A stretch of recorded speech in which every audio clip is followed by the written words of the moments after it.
individuals and organizations would genuinely support such policies which heap suffering on the poor and working class. It was so sad to see, post-budget, some fearful persons and organizations praising these measures, which bring pain to the majority of the population, and they did so because they feared victimization from this PNM government. The government continues to treat the private sector with contempt and disdain because the PNM weaponizes access to payments, access to contracts and refunds to instill fear of loss of livelihoods, to suppress criticism. This is the most wicked act to perpetrate against the business community. This budget is also an unnecessary provocation of our poor and working class citizens. There's a seething anger building in the country against an entrenched unfairness being perpetrated against citizens to benefit a few. Our economy is in crisis. Our business sector is heavily polarized, and the SME sector remains severely challenged. International studies, and of course, we know from our own experiences, all these report that citizens are suffering very badly. So for 7 years, this minister repeatedly cried that falling energy prices had challenged revenue streams of the country. And that was his justification for the wicked, heartbreaking measures perpetrated over the past 7 years. That was his justification for reduction and removal of subsidies, for including multiple times the raised fuel price, laughing while citizens suffered. That was their justification for not increasing the value of social grants, pensions, public assistance to realistic levels.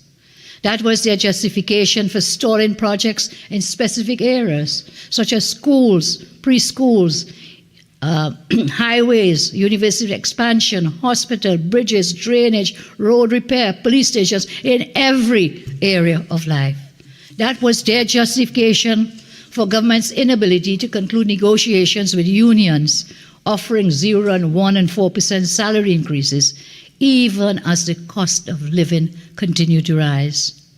That was the explanation for raising taxes and adding new taxes. So logically, like everyone else, when world oil, gas, and ammonia prices skyrocketed, as it has done in the past 17 months, dramatically increasing revenue, people expected an opposite response. At the very least, a softening of the severely constrictive policies government had instituted over the past 84 months. Like the rest of the population, we were hoping for a budget to address the realities in our country. What happened instead, Madam Speaker? The government's reaction was to introduce and raise even more taxes, remove even more subsidies, raise fuel prices yet again, and offer unions almost less than minimum wage. Instead of sustainable measures for growth, development, and an increase in the quality of life of people, their presentation was a long, tiring, misleading diatribe, laced with statistical deceit, bluff, and outright manipulation and falsification of data. Indeed, Madam Speaker, I observed, and you may have observed, that during that long speech, many members on the other side were looking half asleep. It appeared they were falling asleep. And the only time they came to life and appeared to be very elated is when the minister finished, and then they thumped their side to say, thank God he's finished, he's done, after that long diatribe. Today, I intend to analyze the budget presentation and the budget documents, and to show that this has been an evil act of brutality against the poor and working class. I say, Prime Minister, poor people have feelings too. Withdraw this budget and call an election now. In my response, I propose to provide analytical evidence of the data available to demonstrate what I've said, that this is a brutal act against the people of Trinidad and Tobago.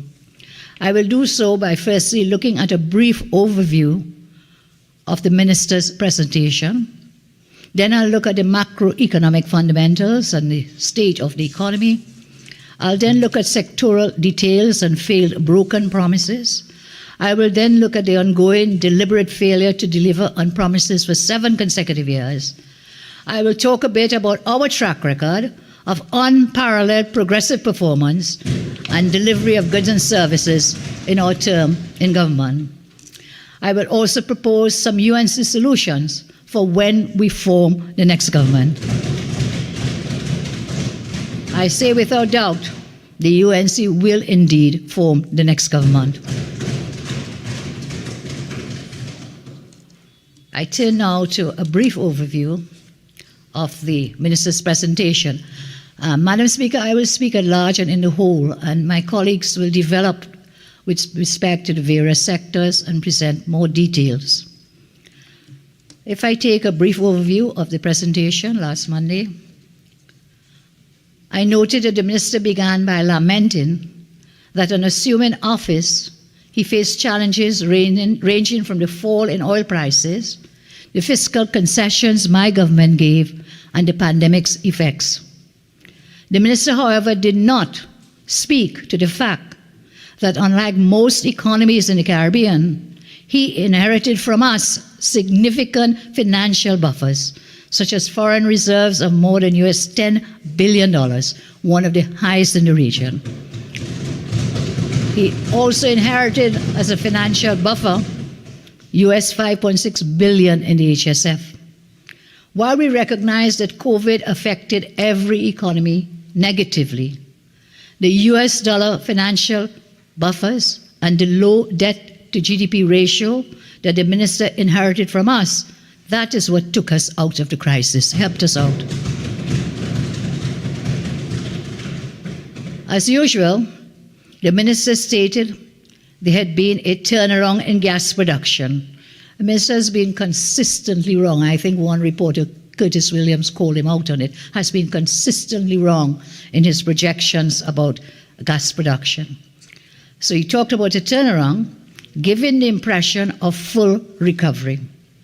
Minister did not mention, again, that he inherited gas production of 3.8 BCF a day from us, which under his government has shrunk to 2.4 BCF per day. This is what caused the closure of LNG Train 1. Even if all the minister's promised gas production comes on stream, he is still projecting 2022 and 2023 gas production figures substantially lower than what he met when he came into office and we left in 2015. The minister also gave no credit to the fiscal concessions granted by my government, which produced the Juniper field, without which the 2.9 BCF a day that he says is now being produced, that would not have occurred. Nor did he give credit to the Savannah and Macadamia fields, which also came out of our fiscal concessions and which will contribute in keeping output of gas up over the next 3 years. The minister also made much of the renewable energy projects intended to produce 10% of the output from alternative sources. But this is a promise that he had made in 2016. His goal when he made the promise in 2016 was to achieve it by 2021. Yet Monday, this was surreptitiously adjusted to become a reality in 2023. And now even that goal of 2023 achievement is in jeopardy. Nowhere did the minister state how much electricity is consumed in TNT annually. I'm sure that he will be astounded when he finds out, and he will then have to better project what the milestones are to achieving his goals about not using fossil energy, but to have renewable energy. He doesn't tell us about the other projects that will get us there for that goal that he has now for 2023. As usual, it is just more glib speech aimed at fooling the population into believing that the government knows what it is doing. It is very clear the government has no clue about what it is doing.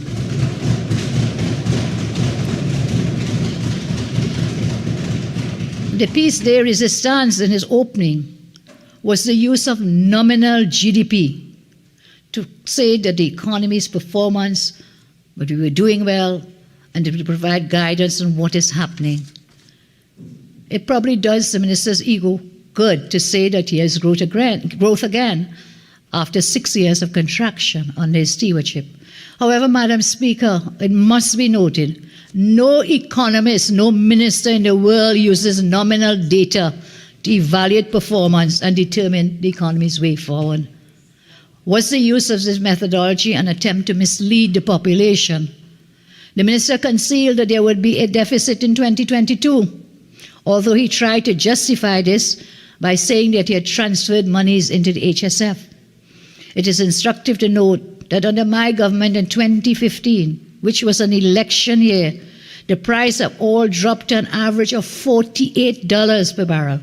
The economy had in that year the lowest deficit in 10 years of $2.7 billion. And all this was possible under the guidance of our country's best finance minister, Mr. Larry Hawaii. The minister also did not say that under his negligence, the deficits on a cumulative basis amounted to $32 billion between the years 2016 to 2019. And when 2020 is included, his deficits total close to $50 billion, more than 3 times the level incurred under the government I led. This he and some business chambers call fiscal prudence. How can that be fiscal prudence when your deficits amount to close to $50 billion? It is yet to be explained by them how doubling the deficit is fiscal prudence. In the same way, they still have to explain how moving the debt to GDP level to 88.7% is prudent management and prudent fiscal management. Where is the prudent management in that? The minister made much of the fact that he contained government expenditure, reducing it by up to $9 billion. What he did not say is that this figure has increased, and what is more important is that the reduction in expenditure was achieved by a decrease in capital expenditure, which seriously constrains the productive capacity of the nation. It is also amazing how proud the minister seems to be of the so-called upgrade in the rating outlook by Standard & Poor's. Upgrade, the minister said, in the first time in 15 years, Standard & Poor's made a change. Madam Speaker, that was not an upgrade in the rating. That was an upgrade in the outlook. And what is more important is the minister inherited an economy from us that was rated A by Standard & Poor's, and he has piloted it to just above junk status now. And that has been staved off by a further downgrade, not because of any magic or any plan or policy that he had, but because of the Ukraine-Russia war and the increase in commodity prices. The economy was an investment-grade economy under my watch by both Standard & Poor's and Moody's. Interestingly, the minister discontinued showcasing Moody's rating after they showed how poorly he was managing the economy, and they reduced us to junk status.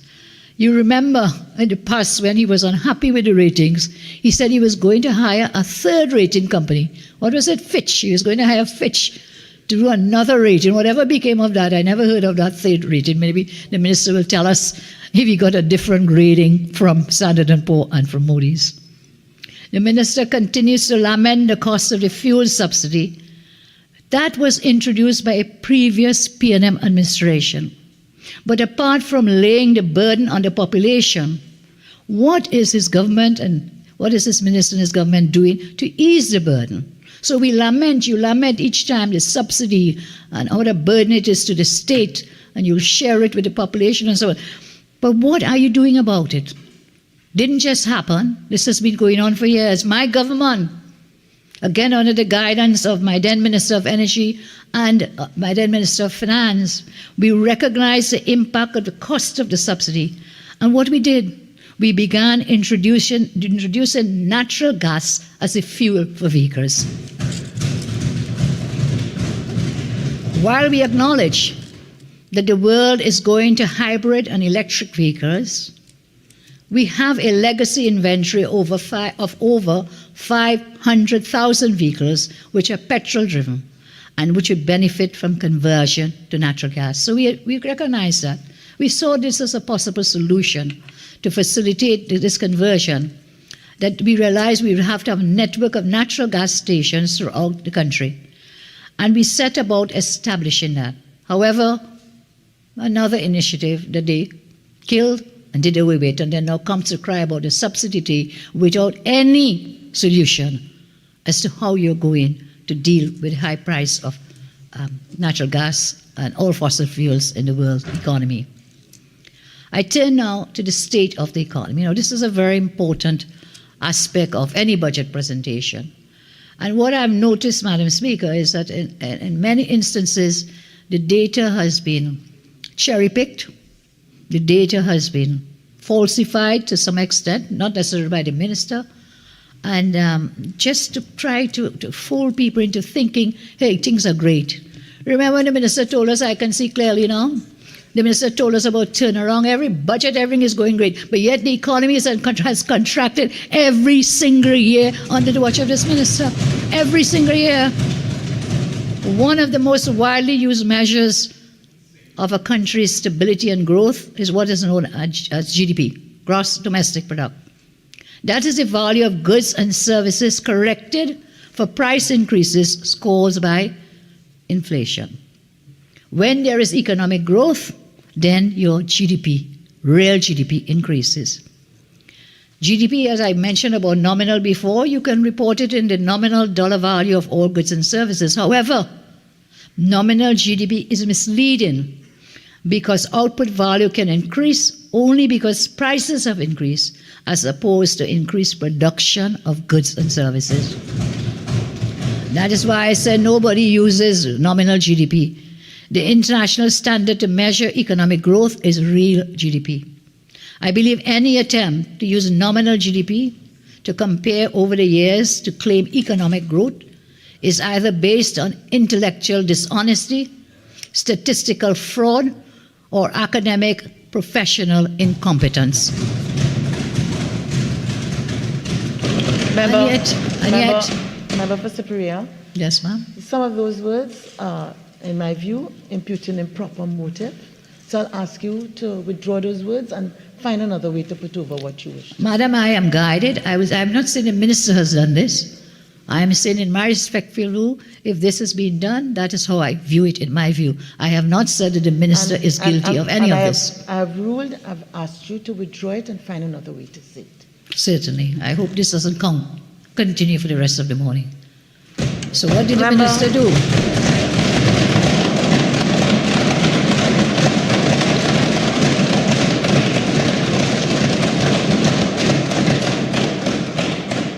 As you know, you have freedom of speech within the confines of the standing orders. So withdraw and please I withdraw proceed. the statements. They are not made as against the minister. It's against the use of nominal GDP for growth.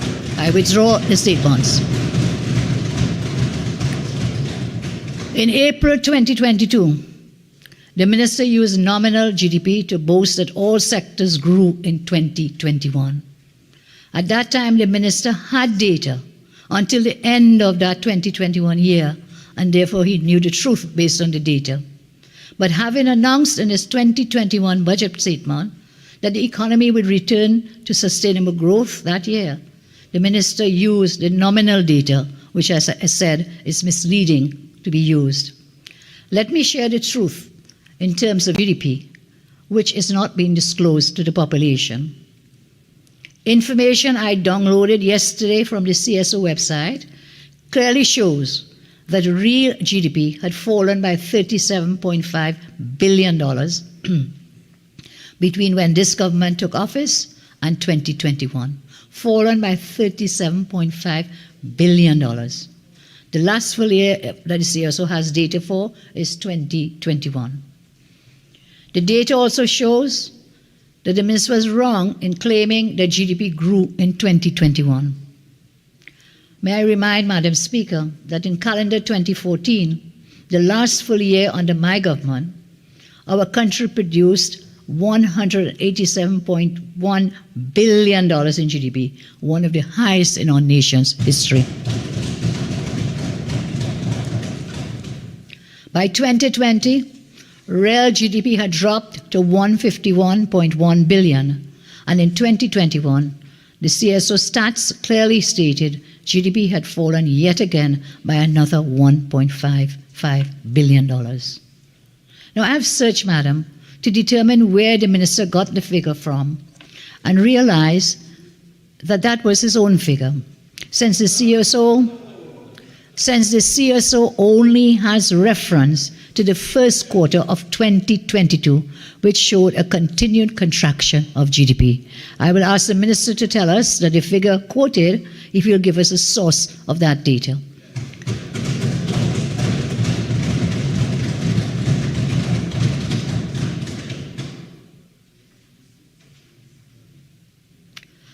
I say further, Madam, after 7 years and spending about $393 billion, the government still has not been able to generate the level of production in this economy as we did and which he met when he came in 2015.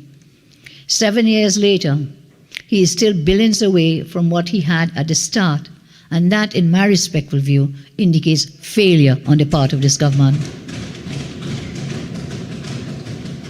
The fact is that far from GDP being the highest ever, the actual figures show that output in TNT has shrunk to what it was decades ago.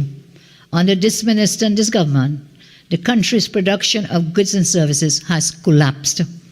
1 year ago in this House, the minister announced his prediction for the TT economy, or overall real economic growth, of up to 5%. At the recent Spotlight event, the minister continued his narrative and again claimed an increase in the country's GDP. He claimed the TT economy was enjoying a strong recovery. Ironically, Madam, hours later, the CSO revealed the economy had contracted during the last quarter of 21 and again in the first quarter of 2022. I believe the CSO data, Madam Speaker. As an overall macroeconomic direction, Madam Speaker, the government has no clear policy direction to signal to local and foreign investors where to place their capital. Citizens do not have a clear focus on what sectors will be growing and how to prepare to take advantage of potential growth sectors through education, training, and for employment. Domestic and foreign investors rely on GDP growth as a back-of-the-envelope indicator of economic prosperity in a market when conducting their due diligence on whether to enter, increase investment, or to withdraw. Investors will look on with grave concern at an energy-based economy which continues to record declines in the face of very high prices in the energy sector. Foreign investors will form one conclusion: the environment for business is not favorable. And this is a critical reason why the economy continues to slide downwards under this government. No amount of marketing can mask a failing economy.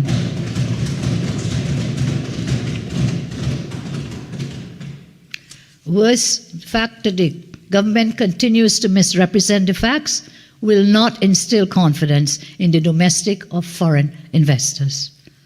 I turn to credit ratings, Madam Speaker. Credit ratings, we have used over the years Standard & Poor's rating, and they find that the rating has fallen under this government, as I said before, from an A grade under our tenure to a BBB+, then BBB, and then BB- under the management of this government. In fact, in 2020, the agency downgraded the country to a BB- rating, which it maintains in the July 2022 assessment of Trinidad and Tobago. And yes, S&P made a minor change in July 2022, shifting its projected future outlook, I make the point again, outlook, not rating, to stable based on expectations of structural developments in the economy promised by the government. Based on that minor change, the minister, as I said, seized the opportunity to claim Trinidad and Tobago is a safe haven for investors, choosing once more to ignore the fact that the actual rating has not improved and that the outlook was not positive but stable, suggesting at best the hope for no further deterioration. On page 37 of his budget statement, the minister told his country, and I quote, as S&P puts it, the stable report reflects the expectations that high prices of key exports will more than offset the impact of lower than expected energy production. Since when has this minister, this government been setting world energy prices? And why is it Standard & Poor's of the view that energy production will be lower than expected when the minister boasts in every forum, including last Monday, about increased energy sector production? Why is the the S&P, why are they talking about low than expected energy production? I'll come back to that in a moment. We look at the Moody's credit ratings. The minister does not mention our ratings from Moody's in his speech on Monday, and we are not surprised. The minister did not tell us that the 2022 review of the economy published by his ministry outlined that Moody's assigned credit ratings of non-investment grades of BA1 and BA2 for 2021. So he wouldn't sing about that. Not seen clearly about that at all.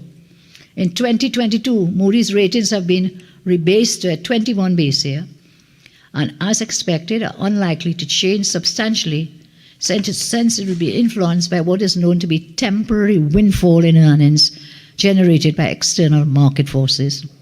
What do these ratings mean? They mean that TNT issues are judged to be speculative and of substantial credit risk. It means that international lenders and investors would note that we fell from an investment grade under this government. We are now at the point where we are viewed as having a substantial risk of default on principal or interest payments for government debt. I turn to Forex, which is another very troubling issue, especially in light of the minister's claims on Monday about the Exim Bank and how much it had achieved. The devil is always in the details, Madam Speaker. Accessing foreign exchange remains a severe challenge, except for a chosen few. In the 2022 budget, the minister boasted that the one-off access to SDR COVID support of US $644 million propped up the failing foreign exchange reserves. Repeated raiding of the HSF would also have added some currency liquidity to the overall figure. However, average users have not benefited from that liquidity. The distribution of foreign exchange remains a carefully guarded secret by this government and the governor of the central bank. However, based on previous revelations by a more forthright governor of the bank, it became clear that certain financial institutions still have first right over available currency from the central bank.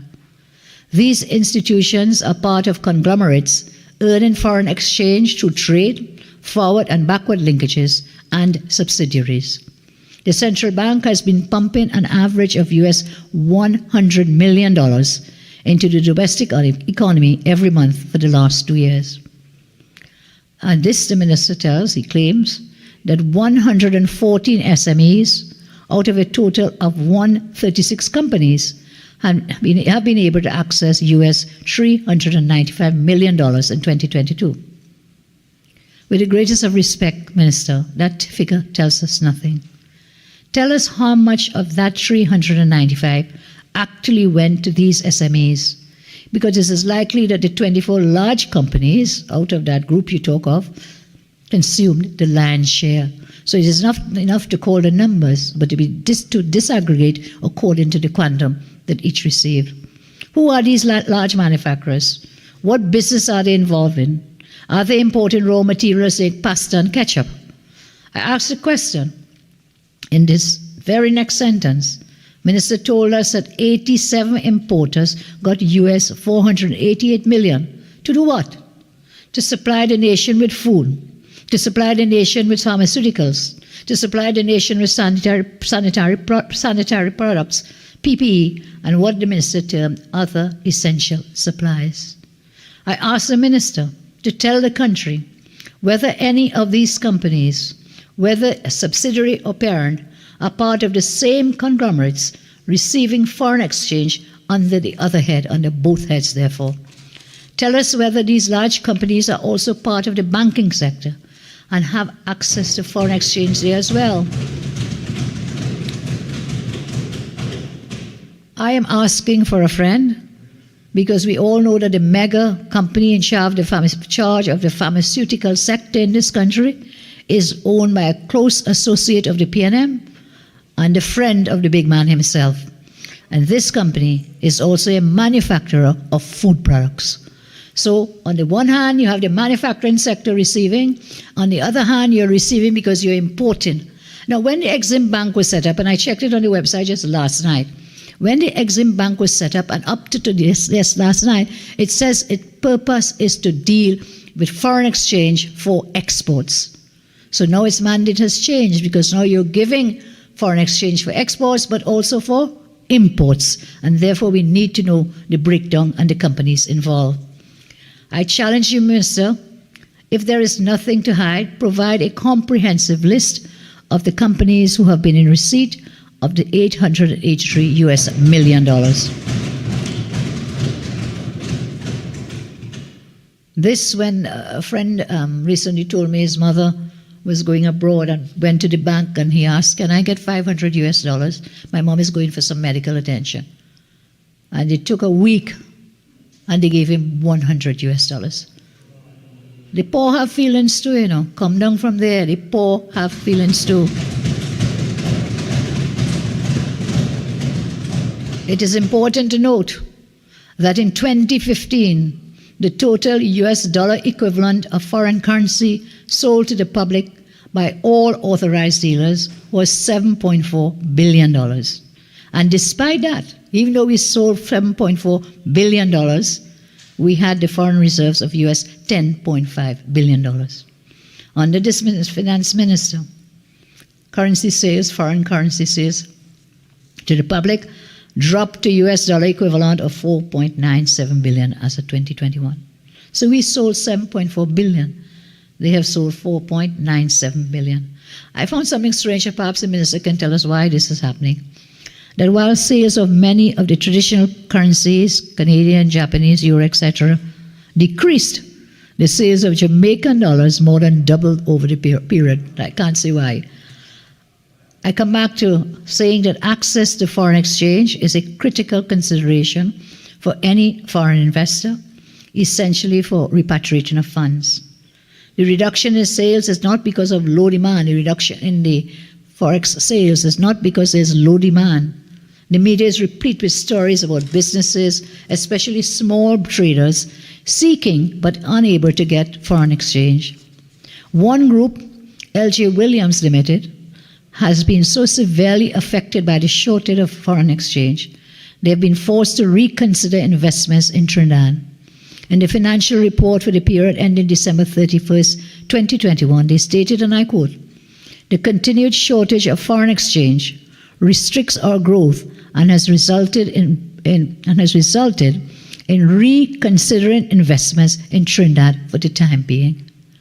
This story has been replayed in every company in our country, of course, except with respect to those with access. So exactly who have been the lucky few individuals and businesses receiving the billions in US dollars distributed annually? Despite the 30% reduction of foreign currency sales and the hundreds of millions of US dollars sourced from the HSF withdrawals from IMF's SDR allocation and other US-denominated loans accessed over the last few years, the forex reserves today are at now $6.8 billion as of August 2022. Remember, They inherited over $10 billion from us when they came into office. They have now taken that down, as of August 22, to $6.8 billion, which is even lower than it was at the same time last year. Last year's budget, the minister committed to improving this country's pitiful showing on the ease of doing business. We were ranked at 105 at the time. But investors will be shocked to see that in terms of specific constituent parts of doing business, our country was ranked even worse. So to register a property, ranked 158. What was done in the last year or 7 years to address this? Nothing. What is there in this budget to address this? Nothing. Dealing with construction permits, our rank was at 128. Again, what has been done to address this? Nothing has been done. Trading across borders, rank 134. Again, nothing done to address this. Paying taxes. Imagine we were ranking at 160 to pay taxes, when I know that the minister is always gleeful and joyful and elated every time he talks about taxes. We ranked at 160. What has been done about this? Nothing has been done. Enforcing contracts, rank 174. Almost last in the world. Again, what has been done to address this problem? Nothing.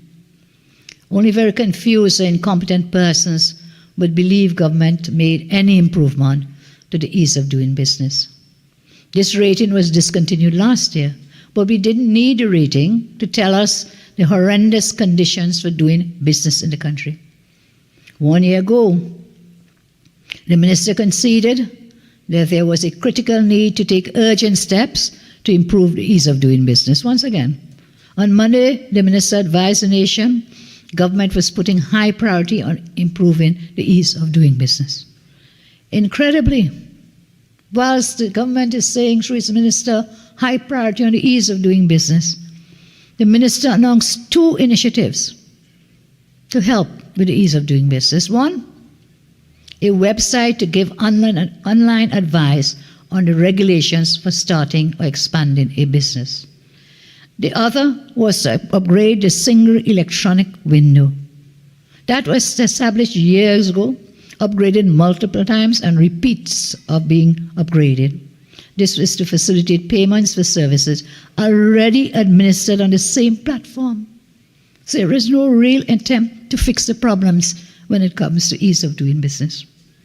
Earlier, Monday, the minister spoke about the creation of yet another new vehicle, a trade and investment promotion agency. And what is this? This is a merger of the functions of 4 agencies, which the government has been spending hundreds of millions for over the years. Just merging all of these. How long is that going to take to bring it all together? How much more are you going to spend to get it going?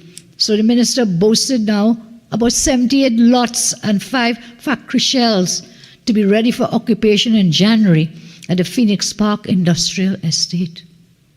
Does that sound new? I'm sure we've heard this before. And I wonder who is marketing this, given that the Trade and Investment Promotion Agency is still not functional. You're now talking about creating that and establishing it. The minister tells us that 11 of the 83 options have been committed, and there are only 90 days left to go in this project. The minister is boasting about that. 11 out of 83. In fact, without even knowing who and what will eventually occupy these premises at Phoenix Park, the minister boldly declares that about 4,500 new jobs will be created whenever the park becomes occupied in the future. What is that, Minister? 4,500 jobs. And I'm reminded, many of us in this house will remember, Minister came and with a repeated broken promise of a elaborate dry dock. Remember that? And told us thousands of jobs will be created. Well, up to today, no dry dock and no jobs. The minister also told us about plywood factory. Remember that? With so many jobs. Again, PNM. Promises never materialize.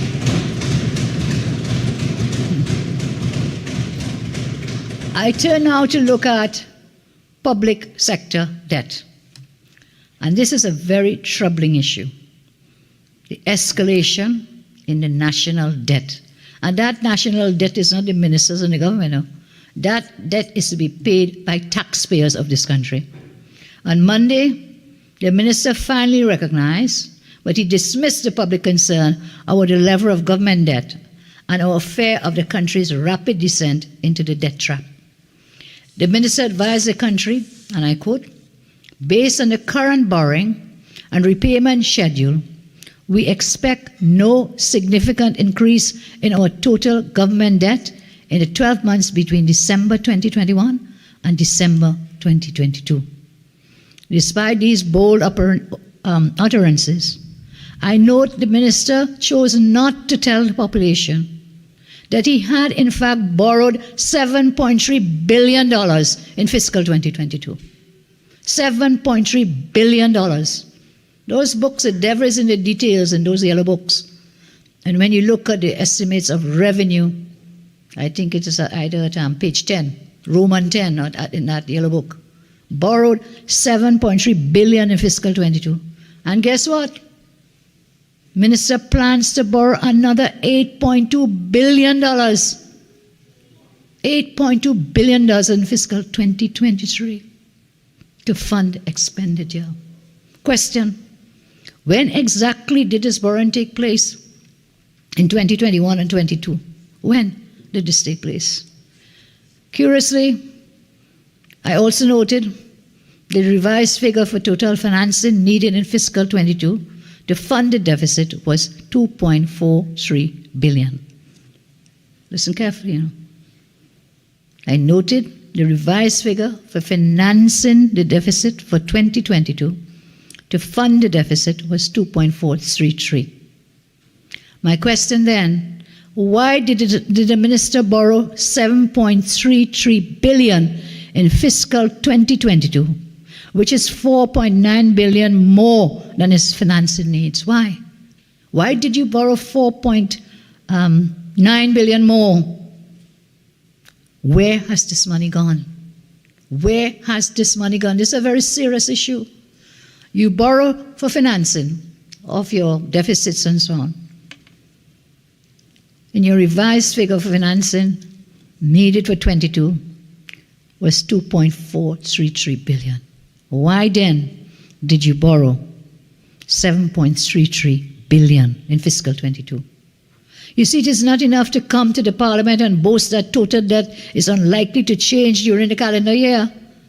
I challenge the minister to explain why he borrowed 200% more than he needed to finance his 2022 deficit. Why? What did you do with that money? Where has that money gone? You have to tell the country. And again, the projection for 2023, the minister boasted that he will have a deficit of $1.501 billion. A deficit of $1.501 billion. You know, on Monday when I did the press interview, a reporter asked me, this is going to be the most balanced budget ever, the closest to a balanced budget. I don't believe a word of that. 1.5, I don't believe it. Because if that is so, again, the minister has questions to answer. Why do you project in your revenue estimates, that same page, Roman 10, in the estimates of revenue, why do you intend to borrow $8.2 billion if your deficit is $1.5 billion? What is that money for? What is that money projected to be used for? That is 4.5 times more than the value of the deficit that you will be borrowing to finance. What is this $8.2 billion projected, or what is it for? The minister owes an explanation. Because for financing, you either have borrowing, or you do finance for deficits, you do borrowings, you do extraordinary receipts like sale of assets and so on. Why are you borrowing $8.2 billion when you tell us that your deficit is $1.5 billion? And on top of that, if my memory serves me right, the minister told us on Monday also there will be some sale of assets. In the revenue estimates, nowhere does it tell us which assets are to be sold. If you're going to sell assets, you must tell the country what assets. It is their patrimony. What are you selling? What are you going to sell? What is the expected amount that you will get from the sale of assets? And then how much, what is that for when you already have finances of 8.2 billion, which is 4.5 times more than the value of the deficit that you project? Something is, the math's not mathsing. Something is very, very wrong here. Once again, the maths is not mathsing. What is this additional borrowing for? Is this to service debt? If so, which debt? What is this for? On the backs of the minister's unsubstantiated 22 projection, the minister also boasted that the government's fiscal consolidation process defined, and I quote, as revenue enhancement and expenditure restraint was bringing the country's debt back on a downward trajectory. How that could be back on a downward trajectory when each year you continue to borrow? Every year you continue to borrow.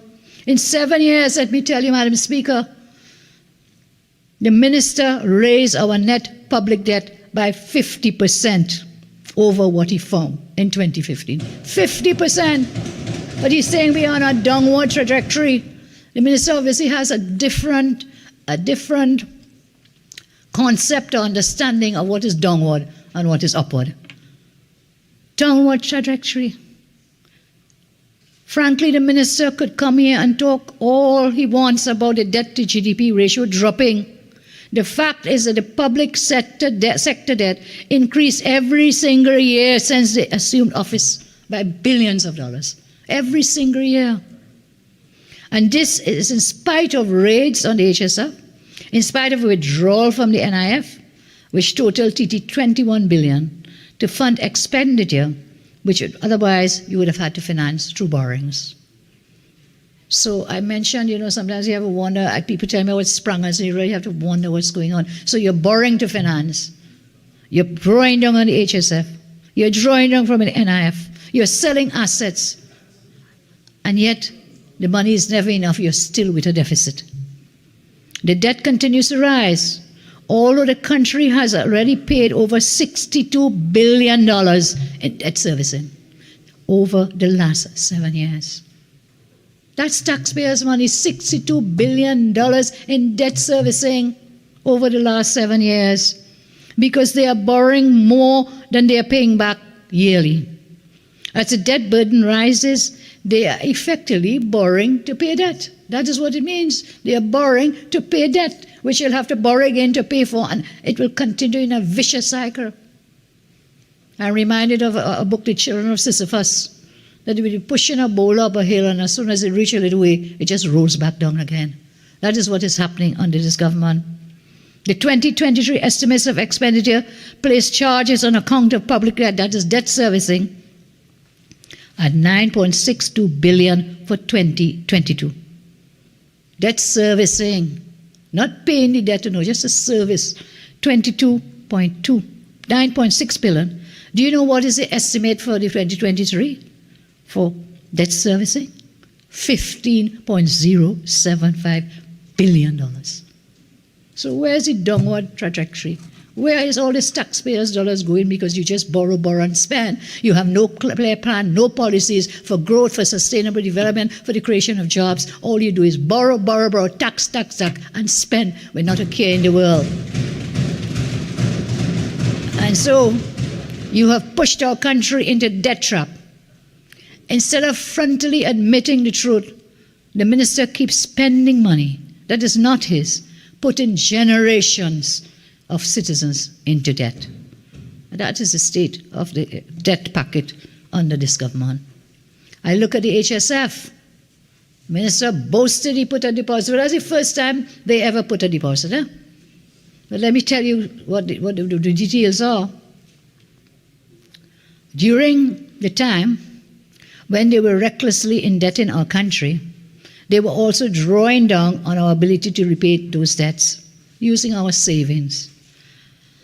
I am advised the net asset value of the HSF as of September 14th, 2022 was US $4.788 million, US $4.788 million.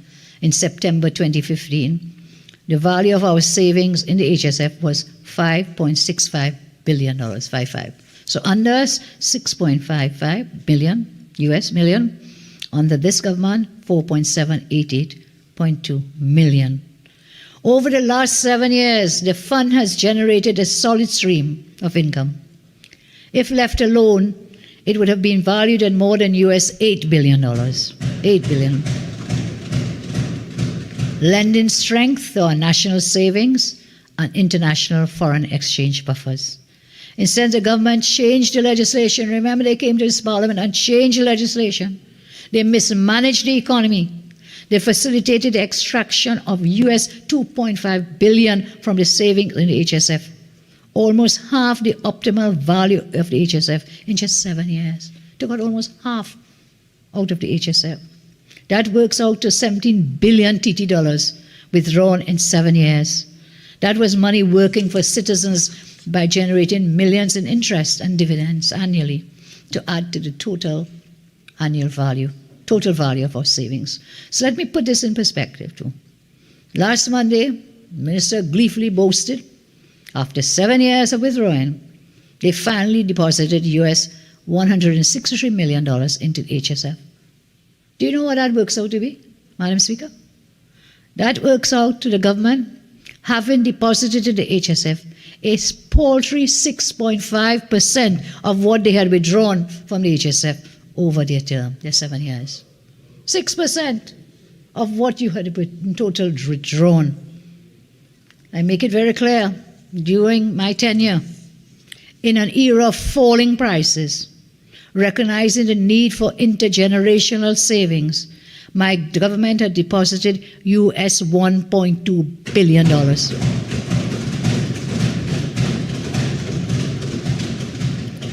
Do the maths. We deposited over 600% more than this PNM government. And guess what? We never withdrew a cent from the HSF.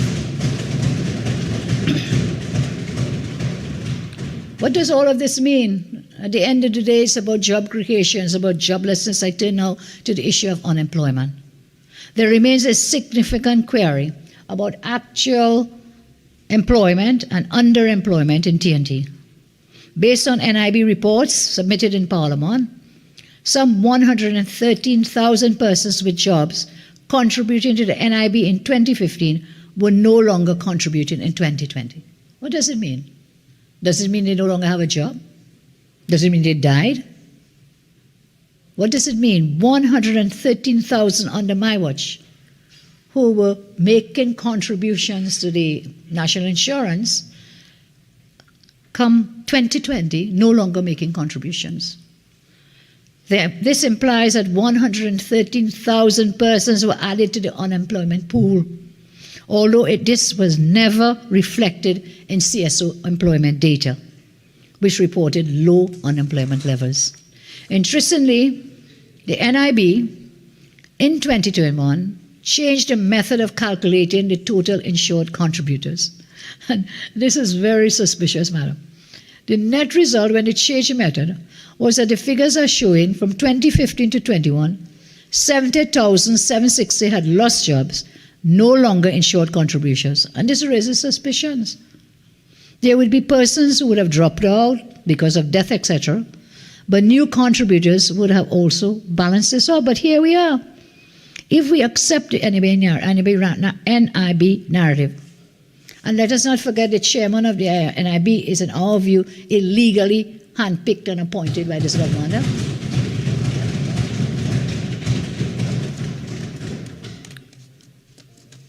According to NIB reports, the total contributors increased by 41,000 from June 2020 to June 2021. This is suspicious, as it would mean in the height of lockdowns and business closures, 42,000 jobs were created. It just doesn't make sense. In the height of the lockdown, the figures are saying, look, 42,000 people are now back on the employment roll. Available CSO statistics also show a fall in the number of persons employed by 54,000 under this government. So that's why I'm saying it is very uncertain from the CSO and from the NIB what the real figures are. I want to make it very clear. This matter of joblessness has received very little serious attention from the government over the last 7 years. My government prioritized the creation of well-paying, sustainable jobs, the creation of new initiatives designed to transform the economy away from the over-reliance on oil and gas, and the creation of training opportunities for students to develop and fill roles being opened up for them. In that 5-year period, we were able to create 54,500 new jobs and to maintain the jobs of those already in employment. And guess what, Madam Speaker? We did that without raising a single tax. In fact, we took tax off the food items, the VAT. We took the tax off 7,000 food items. Not a single tax was raised, and we were able to create 54,500 jobs. Why? Again, it has to do with the strategies, the policies and programs of the then government.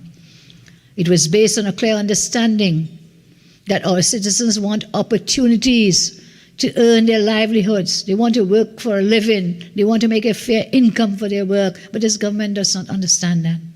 This government has been directly responsible for the loss of tens of thousands of jobs, from the closure of Petrotrin to the shutting down of state companies, to job losses in TSTT and elsewhere, and soon Wasson, the port and other places. If the minister proceeds with their plans outlined in his budget statement, more job losses to come. The massive level of unemployment also has severe social consequences for current and future generations. Madam, I turn to the impact and the troubling status of the National Insurance Fund, which is that fund to help those in need. People contribute each week or each month, as it may be, so if and when they fall sick, if and when they have to get a pension, that was a contributory scheme that they could fall back upon. Today we are faced with an NIB, which is increasingly challenged because of the falling number of contributors and a rising value of disbursement, So falling numbers of people putting in, but you have to pay out more. Instead of dealing with this matter frontally, the minister's obsession has been to undermine the integrity of the NIB. I ask again, how can a person be a government nominee, representing the minister and his government for years on that board, and overnight he's appointed as chairman when the law requires him to be essentially independent of labor, business and government? Again, political interference, or the semblance of political interference. Same NIB, same national insurance, the decline in contribution income. The suspicion is bolstered by the fact that the NIB reported a decline in contribution income to the tune of 175.48 million to 4.5 in 2021. So the number of contributors increased, but the contribution value decreased by more than 175 million. Do the maths. How is this possible? Until Monday, I come to the issue of inflation as a serious matter which is threatening the lives and livelihoods and survival of the families of Trinidad and Tobago. Until Monday, I thought everyone in this country would agree that prices had risen substantially, whether in transport, hardware items, clothing, entertainment, food. Prices had risen. You could therefore appreciate my amazement when I heard the minister state on Monday, and I quote, "Inflation was kept at bay during the pre-COVID years at the very low level of 1% and has been trending upwards to 4.7% in 2022. Inflation was kept at bay. Is this a joke? Are you so out of touch with reality? How out of touch the minister must be to claim that inflation was at bay? And by the way, madam, I believe his entire cabinet seems to be out of touch with reality. When one member who racks up $60,000 in monthly salary, roaming bills in thousands of dollars, drinking almond milk and yogurt, and could glibly speak about sacrifice. Where's the sacrifice? Shame, shame, shame. Another member takes to Facebook to complain about being cut out of a picture in a newspaper. I mean, are you for real? Is this real? Are these people who are running our country? Are these the people running our country? And then the Prime Minister talks about misbehaving. The only misbehavior I'm seeing is in part of that government, their cabinet, who have totally mismanaged the economy and put our citizens at risk. I tell them, wake up and smell the coffee. Come down from there. Face the reality.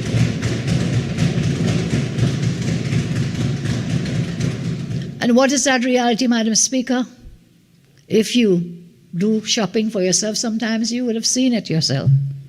Food items, as I said before, no VAT on them, rose in price by 12.5% in one heartbeat when they put VAT back onto those 7,000 food items. This government presided over several hikes in fuel prices, which caused increased prices in every single good or service with the transportation cost.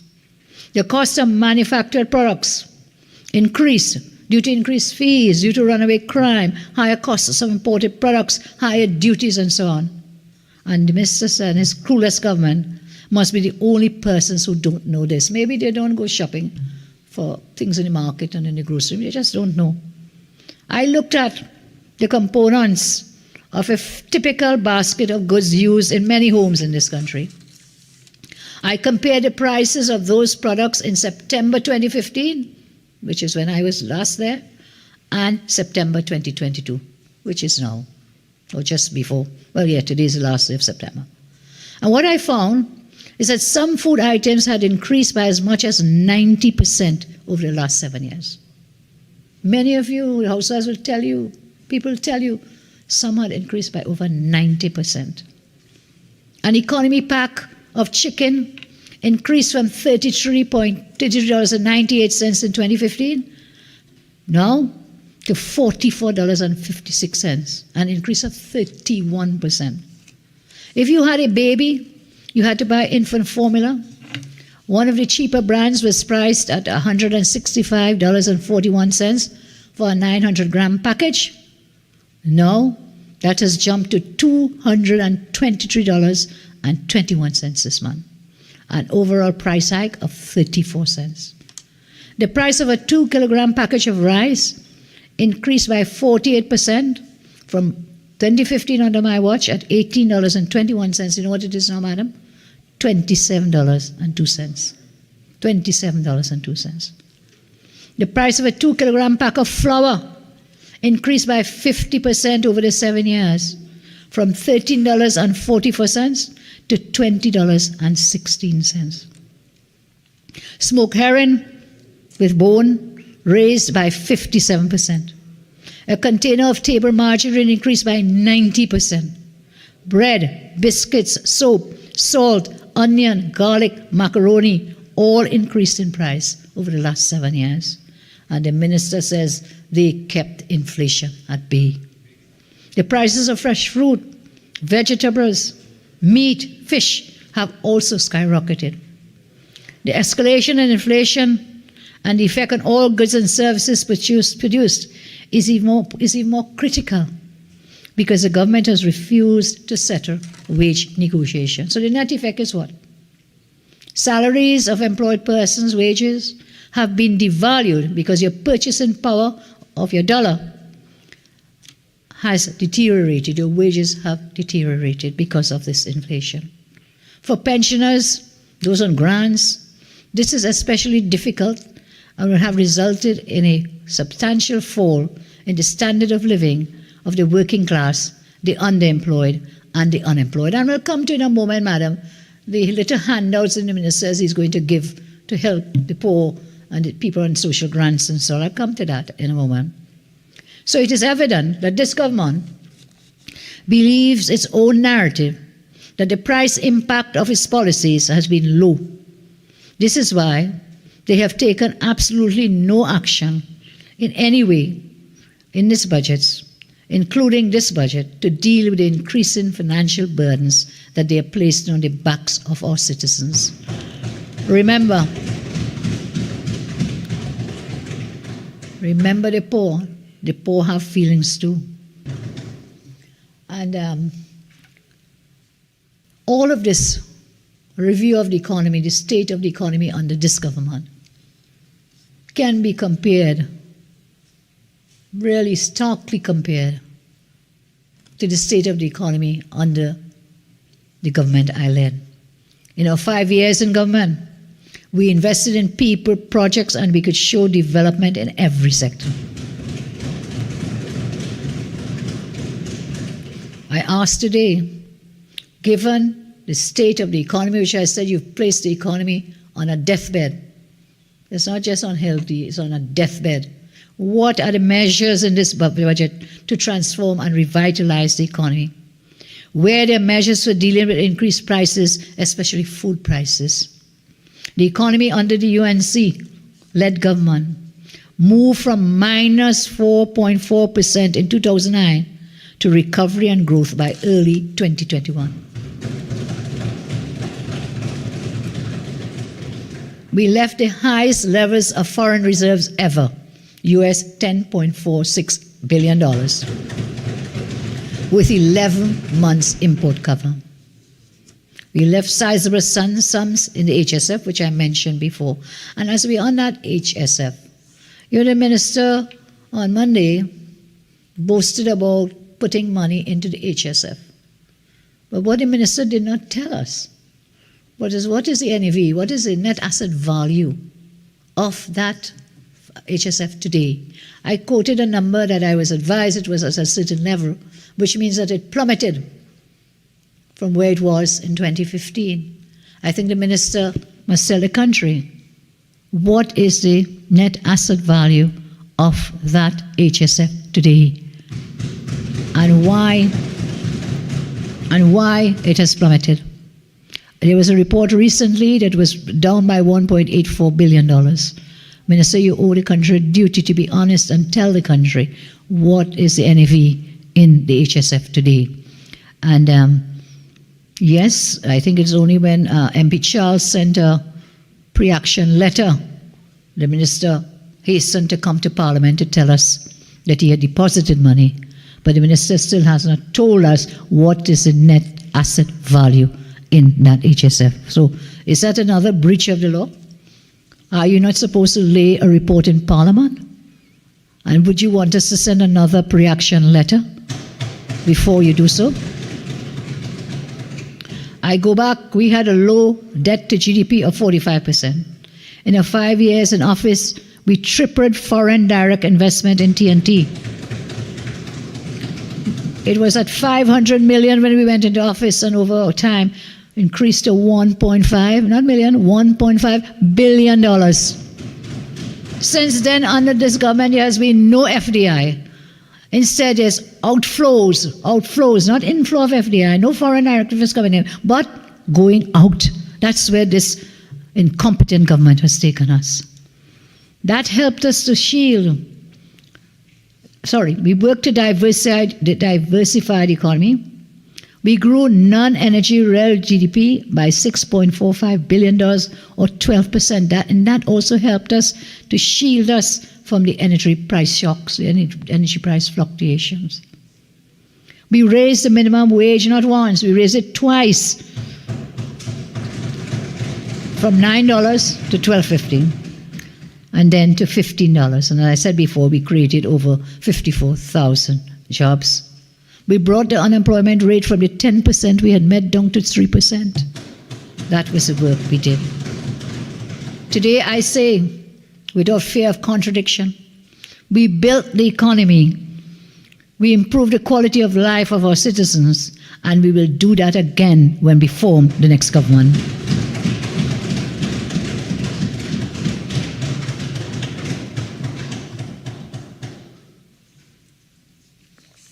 Now, every year, every budget, there's a segment in a budget statement. And in fact, if you take one budget statement to the other, the table of contents is almost identical. You'll find the same words. And one of these recurrent nightmares is the heading, institutional building. Institutional building. Now, this government has done the most to retard the independence and integrity of institutions. From its control of the central bank to compromising of the office of the president the illegal appointment of the new NIB chairman, the interference of the Police Service Commission, the lack of implementation of procurement legislation, and the list goes on. So on the institutional building, the minister lists procurement. Institutional building each year, procurement, recurring broken promises. Every year, promise implementation of the procurement legislation. According to the chairman of the Office of Procurement Regulator, Munilal Lalchan, not Rudal Munilal, Munilal Lalchan. I don't know if they're related. On the 14th of January 2020, the procurement regulator stated that TNT lose a conservative figure of $5.2 billion per year on corruption, which he said could have been used to deliver better health care. But he didn't say it, but better health care and education, but he said it could have been used for schools, settling salary and wage negotiations, for all the goodies in the public sector. This meant that we would have lost $36.4 billion to corruption over the last 7 years, because this government refuses and continues to refuse to implement the Procurement Act that is sitting on the law books since 2015, which my government had passed.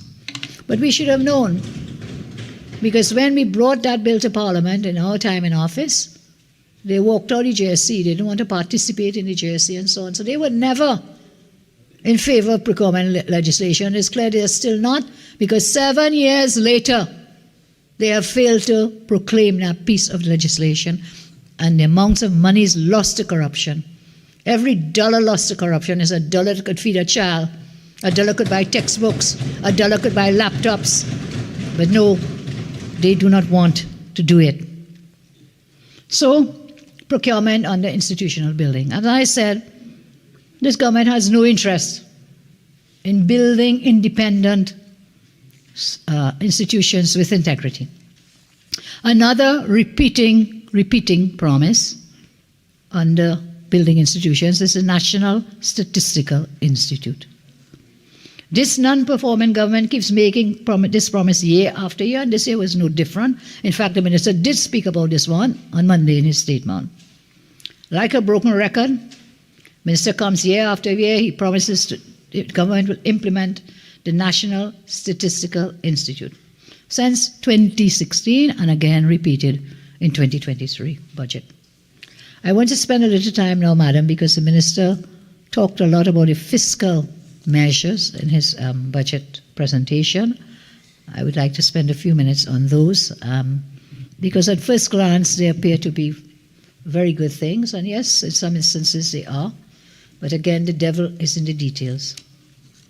First of all, I want to say that government plans to collect from taxpayers $40.5 billion in tax revenue. So out of the taxpayers, they're going to collect, that's their projection, $40.5 billion in revenue from the revenue estimates at page Roman 7 of the estimates book. And they plan to take over $1 billion from the increased fuel prices. Well, what do they offer instead? Some measly fiscal handouts. Nothing in these incentives appear to be part of a comprehensive plan for making specific sectors more competitive, and they just amount to tinkering with the economy. First, the proposed increase in personal income tax allowance amounts to just $4.10 per day. You cannot even buy a doubles, far less a bacon shack. To make matters worse, the minister demonstrated how out of touch he was by stating that this $4.10 increase per day would help offset the increase in fuel prices. But you're taking over $1 billion through increased fuel prices from taxpayers. This is ludicrous, since fuel prices affect the cost of virtually every product or service citizens must purchase. Just as his colleagues chastised citizens for not making sacrifices, they now realize they were never in charge of anything and now they cannot deal with it. The Minister of Finance and his government are also not in charge, and they cannot deal with the economy or manage the economy.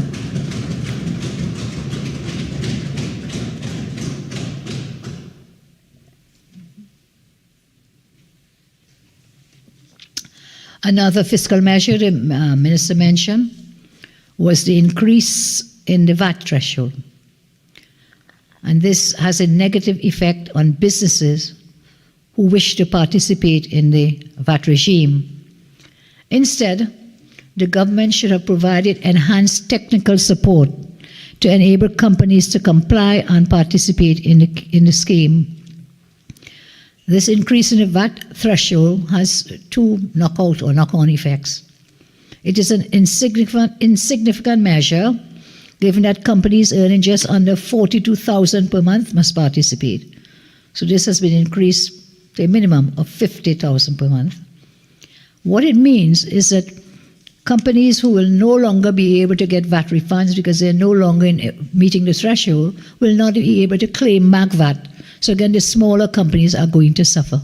They will not, even though they pay VAT on things, they cannot claim back that VAT.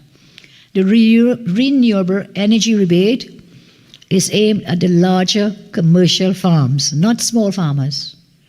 Small farmers are not in a position to invest thousands of dollars in solar energy or wind energy, as the case may be.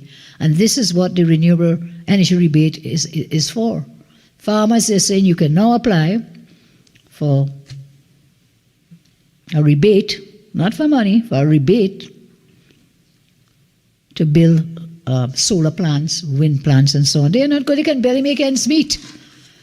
And they are the bedrock of sales in various markets. If small farmers cannot do this, so this is aimed at whom? The big farmers, not the small farmers in the country. As for the apprenticeship program, that's a joke.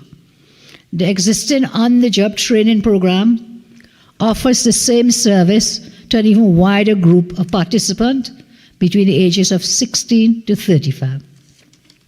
However, government has callously reduced the OJT program by almost 50% instead of enhancing and strengthening that OJT program. So you will see, as of June 2015, when we left office, there was a total of 7,533 trainees under the program, the OJT program. Under this government, as of July this year, they have been reduced to 4,070 active trainees participating. Then when we look at the allocations, there has been a 36 million reduction in actual expenditure for this program. This government decreased from $308 million in 2015, when I demitted office, down to $271 million in 2021. So in two ways, this is a joke, because you have the OJT for a wider pool of persons. You have not been supporting that program. You have been underfunding that program. And now you want to set up another apprenticeship program. I don't think you're serious at all, and this will go the way of all the other promises that have been made. We come to the manufacturing tax credit. Again, I think this is nonsense, if I may use that word, nonsense. No one would invest $5 or $10 million because a manufacturer would get back a $50,000 tax credit. So it doesn't make sense. Further, this will not be of value to companies with tax losses. They will have absolutely no value. The fact that this is a one-time measure will only benefit those companies that have been lucky to be resilient against the onslaught of COVID lockdowns. 6,000 business closures and loss of market opportunities have already occurred. The tax incentives for upstream and deep water production is not going to cause anyone to accelerate their plans for the sector. The incentives in the energy sector will not have a significant impact, and I'll come back to that in a moment. The tax credit for financial providers does not make sense. They require more details in how it will work. Minister says it's to help develop a digital economy. And the minister raised fuel prices again. No concern, as I said, for ordinary citizens. And then he comes with a Mama Guy grant. He said, I'm going to give you $1,000 fuel grant for persons earning under $7,500 a month, registered at BIR or NIB. And Mr. is saying he's going to give back in total $240 million to citizenry. But he's taking back, as I say, over $1 billion from the same citizenry in return. So you can fill your tank with this $1,000, madam. Maybe you can jump and fill your tanks 3 times, the $1,000. And another point, this does not kick in until next year, but the fuel prices kicked in on the very day the minister read the budget. Very day. So I guess you can apply for this $1,000, but let's be reminded that there's still so many people who are waiting on COVID grants. So these applicants will have to jump through all the hoops in order to try to access this grant. I wish them good luck. Another fiscal measure that sounds good on paper, but again doesn't match the reality, is with respect to the GATE program. Minister is promising to expand the GATE program to provide tuition assistance for students who have already accessed GATE at the diploma, associate degree, or lower TVET level to pursue baccalaureate level degree programs. Page 173, Budget Statement 2023. But let's be real, Minister. There has been no increase in the estimates of expenditure for GATE for fiscal 2023. None. So where are we going to get the monies? Are you going to come in a midterm and via and supplement and so on? No estimates. I think this was just a promise to make people feel good. I'm giving out a handout. No money estimated for this, for 23. And that estimate remains the same as it was last year. So where's the increased money going to come from for this increased minister is talking about? How exactly does government intend to fund this expansion of the GATE program? Will they cut back on funding for the current number of beneficiaries, that is to give less of them, to service this expansion? It's another example of government's use, as I say, of clickbait and mamagai to deceive the population. Further, this government has a goal to boast about expanding GATE after they discontinued that program in 2020 for postgrad students, making tertiary education unaffordable and inaccessible to thousands of students. Additionally, under this government, the number of students benefiting from GATE decreased by an astonishing 68% compared to when my government was in office. You've cut the program. You've closed the GATE on so many young people. In June 2015, under my government, there were 59,605 students benefiting from the GATE program. 59,605 students. In 2022, this number has dropped to 40,464. You've closed the GATE on about 19,141 students, and you want us to believe that you are going to expand the GATE program as described in your budget statement. I don't believe you. I do not believe you. The evidence does not point to that. And then the minister in fiscal measures talks about some nuisance taxes to raise revenue, again putting more pressure on already pressured population. I guess the greatest nuisance tax must be what is about the 5th fuel price increase since the government came to office. They have raised the price of gas so many times, fuel so many times, that driving is no longer within the reach of so many persons. Apart from the extra cost to drivers, there are already announcements of price increases by taxi drivers due to the cost of fuel to their operations. The recent reports of food price increases will be updated, as some distributors are already stating that their accountants will have informed that the 13% increase in diesel will result in an increase of 1% to 3% on total cost. So going to put an extra cost on the price of food and other goods and services. Because of this, there will be the expectation of varying food price increases over the coming weeks for all food items.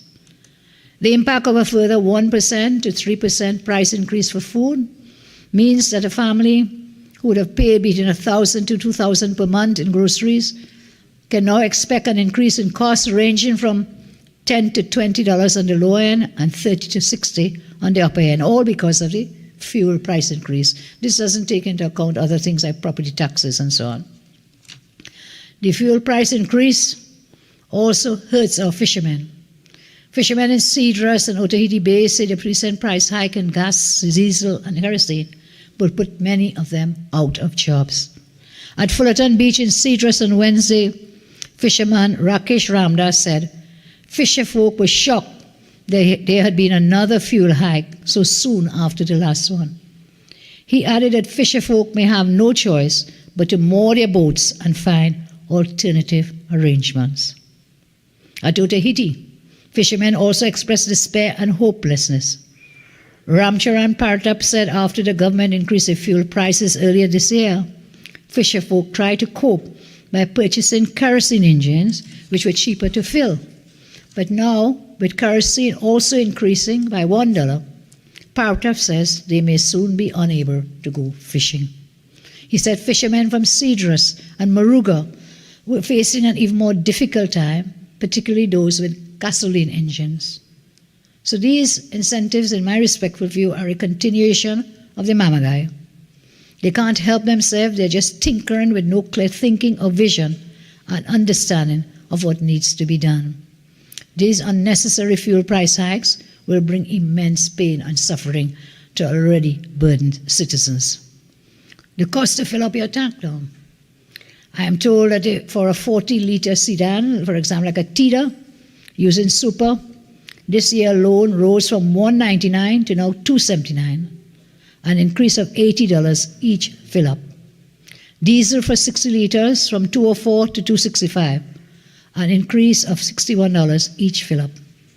The monthly bill for the average person who fills their tank once per week will rise from $795 to $1,115 for super, an increase of $320 every month in this year alone.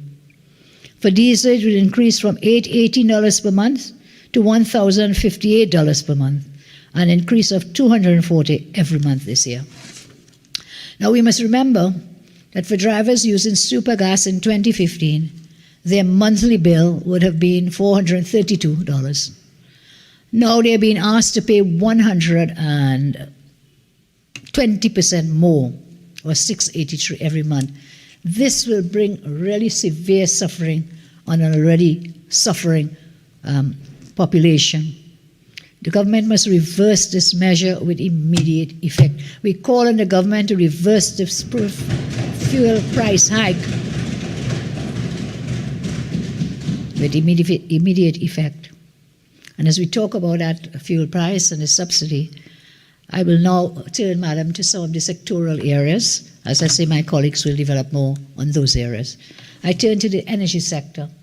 Minister was very clear that the energy sector is a cornerstone of the community, of the country, and I believe it. It is the economy's engine, and partly because, yes, it is. We used to have a competitive advantage in that area, and also because this government has failed to provide any other revenue streams, so we remain dependent on the energy sector to generate revenue streams, to generate foreign exchange. The global commerce and travel rebound in 2021. The Russia-Ukraine war has led the world into a period of high oil, natural gas, and ammonia prices. These high prices are directly responsible for the increase in revenue government experienced in fiscal 2022. We should note, however, that oil and gas prices in recent weeks have been falling on fears of a global recession. Further speculation surrounding a potential OPEC output cut next week resulted in markets settling yesterday at prices generally below the US $90 per barrel the minister projected. This alone merits a reduction in the target price in the budget. If the government keeps the budgeted oil price at that level, then one can only conclude they're doing so to enable them to raid the HSF once more in fiscal 22. Reuters noted yesterday, and I quote, Brent crude futures settled down 83 cents at 88.49 per barrel, after rising as high as $90.12 during the session. U.S. crude futures for November settled 92 cents lower at $81.23 a barrel. So it would be wise, madam, to temper expectations of windfall extending into 2023. As was made clear by the many graphs presented at the September Spotlight event, even with these high energy prices in 2022, government revenue is not back to 2014 or 2015 levels. The minister based the budget on an oil price of $92.50 per barrel and $6 per MMBTU for gas. While these are the highest price assumptions ever used in preparing a budget, the expected revenue for fiscal 23 still does not equate to what was collected by my government in fiscal 14 and 15, when total government revenue was $58.4 billion and $57.2 billion, respectively. It is reasonable to assume that the minister selected these high price assumptions to avoid having to make deposit into the HSF. Regarding employment in that energy sector, we talk about job loss and a lost decade. Regarding employment in the energy sector, CSO data in quarter 3 2015, we are told that there were 22,500 persons with jobs in the energy sector under my watch. By quarter 1 2022, that figure collapsed to 10,600. In 7 years, a 53% decline in persons with jobs in the energy sector. What a shame, thanks to that P&M government on the other side. So where have these people gone? I am told that many have migrated to Canada, others seeking jobs. Some have found jobs in Ghana and Suriname. And it's a worrying sign of the decay of the energy sector. It just goes beyond the tragedy of the closure of Petrotrin. These are not numbers from the opposition. The numbers I'm giving you are numbers from the CSO in their quarterly labor force survey bulletin. Our energy sector professionals are fleeing the reign of the incompetence of this P&M government and that Minister of Energy. The period 2015 to 2025 will become known as the lost decade of Trinidad and Tobago economy under the energy sector, under the P&M government. In decline, in the contraction, we have seen plant closures, many plant closures under this government. I mentioned the closure of Petrotrin, and by the way, that now 4-year closure of our once proud refinery. What has happened with that refinery? We're supposed to sell that refinery to someone. What has happened? We don't know anything further about it. The last time we heard there was a buyer, then the buyer disappeared. Somebody up in the United States somewhere. So, after 4 years of closure of the refinery, is it now a case of buying scrap iron or old battery buying? The pace of the refinery closure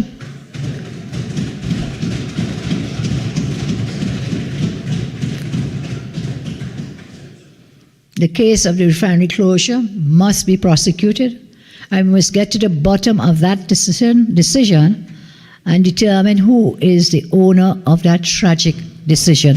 Who put the light out at Petrotrin? We must come to the bottom of that.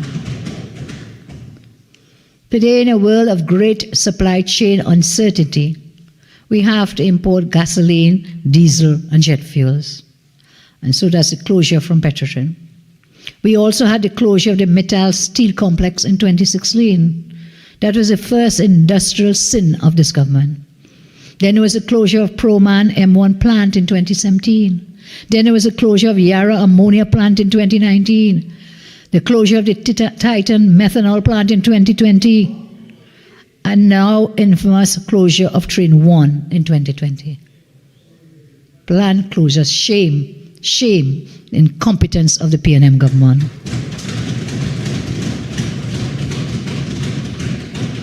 The closure of these plants has led to the idling of billions of dollars in capital in the energy sector. Idling. These plants are just sitting there. As I mentioned before, related job losses.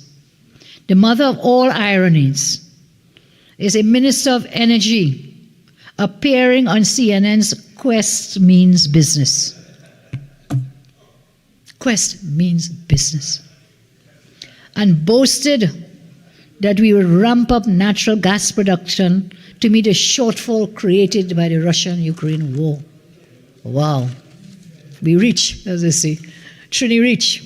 And while the minister was saying that, ammonia, methanol, LNG plants right here in TNT could not get the volumes of natural gas they needed. Train 1 had to be shut down because they couldn't get the gas, and the minister is boasting we're going to supply gas on the world market because of false dreams. The minister is obviously dreaming or is not aware of the reality in the energy sector. And so despite flying to Houston, London, Zurich, The Hague, Doha, and parts unknown over the last 7 years, and meeting with international energy companies, the reality is our natural gas production has not improved but has fallen.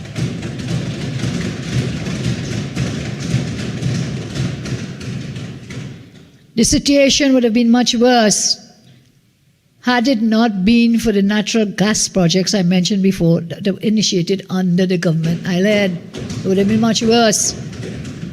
The current level of supply cannot meet the total demand of all customers in the country.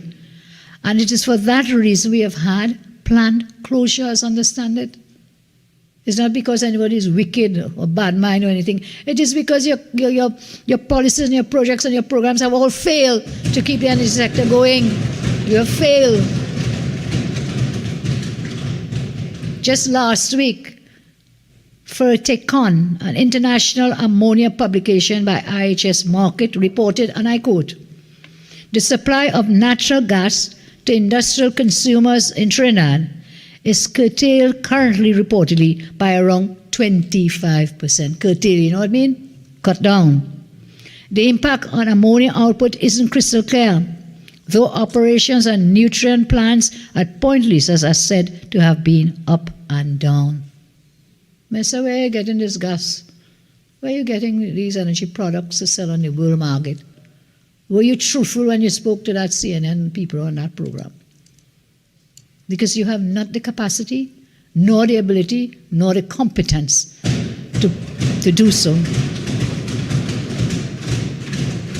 So in spite of the glowing rhetoric, in spite of the trips abroad, Point Lisas and Atlantic continue to limp along. In the 21-22 budget speech, Minister boasted that oil production was on the rebound. He said natural gas production was improving.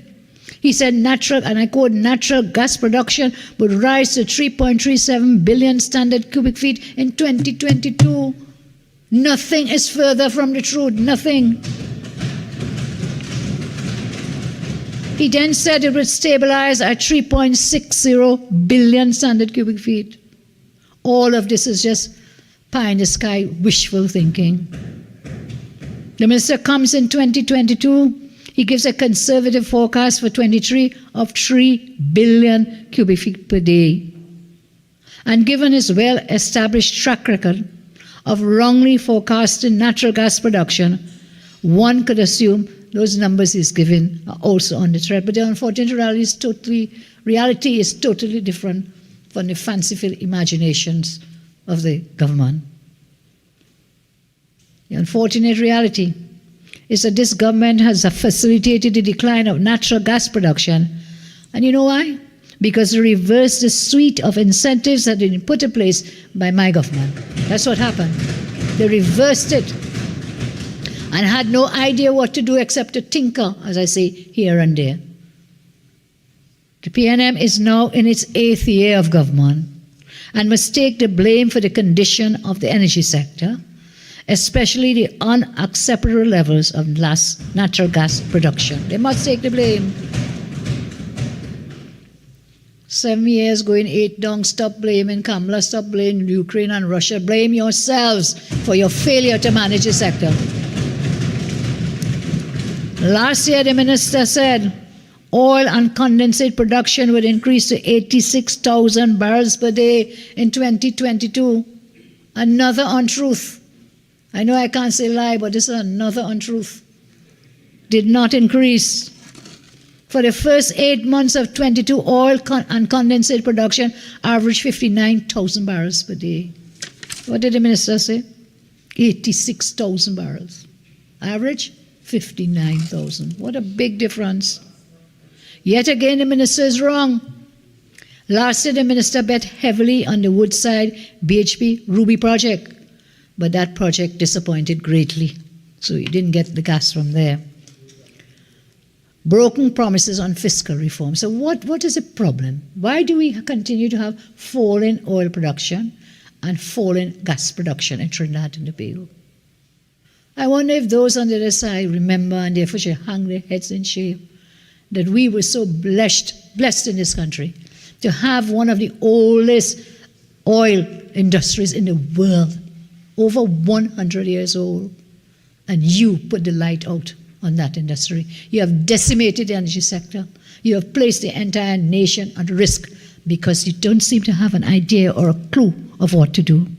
What is the source of this decline? Talk to people in the industry. Do you talk to anyone? Talk to people in the industry. That's what I do. I'm not an energy expert, but I talk to people in the industry. And they will tell you it is all due to what they call above ground factors. All due to what they call above ground factors. The fiscal regime that underpins the energy sector is the main deterrent to the levels of investment needed to increase production of oil and natural gas. It is a fiscal reform that you promised repeatedly and failed to honor. Before 2010, the oil and gas industry told the then Manning administration that there was a need for reform of the fiscal regime. From 2011 to 2015, we met with a lot of the oil companies when we formed the government, and they asked for the fiscal reform. And because of that, we introduced a range of incentives, including harmonizing the SPT, Supplemental Petroleum Tax, increasing cost recovery levels for deep water, and introducing accelerated capital incentives for development drilling and exploration drilling. The accelerated allowances for exploration drilling caused BP to drill 2 exploration wells in 2017. So it was not because of you. It was because of the accelerated allowance for exploration that were given by the government that I led. These wells were successful. One of them, the Savannah well, gave us the Matapal project. The other gave the Macadamia project. And as part of the SIP project, the minister is now boasting and talking about all that came from the government I led, from under my watch, through a good minister of energy who was knowledgeable in the sector, and by one of the best finance ministers, as I said, Larry Hawaii. So what can this government boast about? What new exploration, what new drilling? None. There's none. And the failure on your part has been that you failed to, well, you did not keep your promises for reform of the fiscal regime governing the sector. Because companies make investment decisions excuse me, based on economics, based on net present value, NPV, and internal rate of return, IRR. These 3 things. Investment decisions are made taking them into consideration. Economics, net present value, internal rate of return. These international companies don't make decisions based on trips to London and Zurich, and as I said, parts unknown. Parts unknown. In the last 7 years, the government has promised in almost every budget to do exactly that, reform the fiscal regime to get more investment. So what did the minister finally do in this budget Monday, or what the minister said he would do? Because so many times things are said and they never materialize. I say PNM promises never materialize. The minister said he will make changes now to the investment tax credit. Of course, again, you have to bring legislation. But so many times we have promised legislation in a budget, and years later the legislation is not brought. So as we say, seeing is believing. So the minister says now he made some changes to the oil and gas fiscal regime last Monday. These changes can best be described as tinkering, piecemeal, and ineffective. First change was a change to the investment tax credit for oil and gas companies, increasing it nominally from 25% to 30%. So you have a 5% increase in the investment tax credit. As a tax credit, you're not getting money, it's a tax credit, so it's an incentive. This will have little impact on the attractiveness of this incentive and will have little impact on getting in more companies to, oil and gas companies to invest. I'll tell you why. I'm not saying this. I'm quoting Ernst & Young. The publication came out after the budget. I don't know if it's the same Young as Minister Young. Is there any relationship? Ernst & Young has noted, and okay, thank you, sir. Very important. It doesn't change the price of cocoa or the price of oil. They have noted, and I quote, that in order to claim the ITC, the investment tax credit, the development activity undertaken will have to be approved and certified by the minister in the Ministry of Energy and Energy Industries, the same Minister Young, for the time being. Whilst the enhanced proposal is welcome, this is the same company I'm quoting from, whilst the enhanced proposal is welcome, historically, obtaining such approvals from the Ministry of Energy and Energy Industries has proved challenging. This change to investment tax credit will have little or no impact. Minister also made changes to the SPT, the SPT regime, and introduced a new SPT arrangement for new oil wells in shallow marine areas, whether in existing, thank you. What is the stop time, please? Thank you. Talking about the SPT regime, there's a fundamental misunderstanding here in this change that the minister proposes. For new oil wells in shallow marine areas, whether in existing or new fields. For new oil wells, first of all, it's only for new oil wells. So how long does it take to get a new oil well going, to explore, to find, to drill, and so on? But that's not the problem that I see here. SPT is not computed on a well-by-well basis. Did you hear that? Minister wants to give you this SPT for new oil wells. But the SPT is not computed on a well-by-well basis. So how are you going to ever get this SPT you're talking about? SPT is computed on the aggregated production of an oil field that is fiscalized quarterly. In other words, you're not going to get it. Talks about wells, but it doesn't work like that. The SPT is calculated, as I say, on the aggregated production of an oil field. So this provision is almost impossible to administer. Secondly, the minister offers new SPT rates on a sliding scale for shallow marine areas. So, for example, the middle band of US $70 to US $90. In this band, minister proposes an SPT rate of 20%. However, at present, companies producing oil in mature marine areas pay SPT at 33%, but guess what? They get a 20% discount is applied for mature marine fields. So it brings down this SPT to what? 26.4%. 26.4%.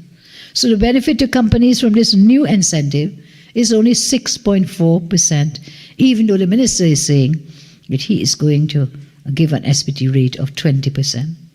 When prices are in the $70 to $90 range, where they are expected to be most of the time, so it's a 6.4% only.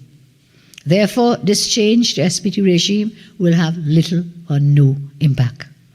Coming now to changes the Minister made to the Petroleum Profits Tax, PPT.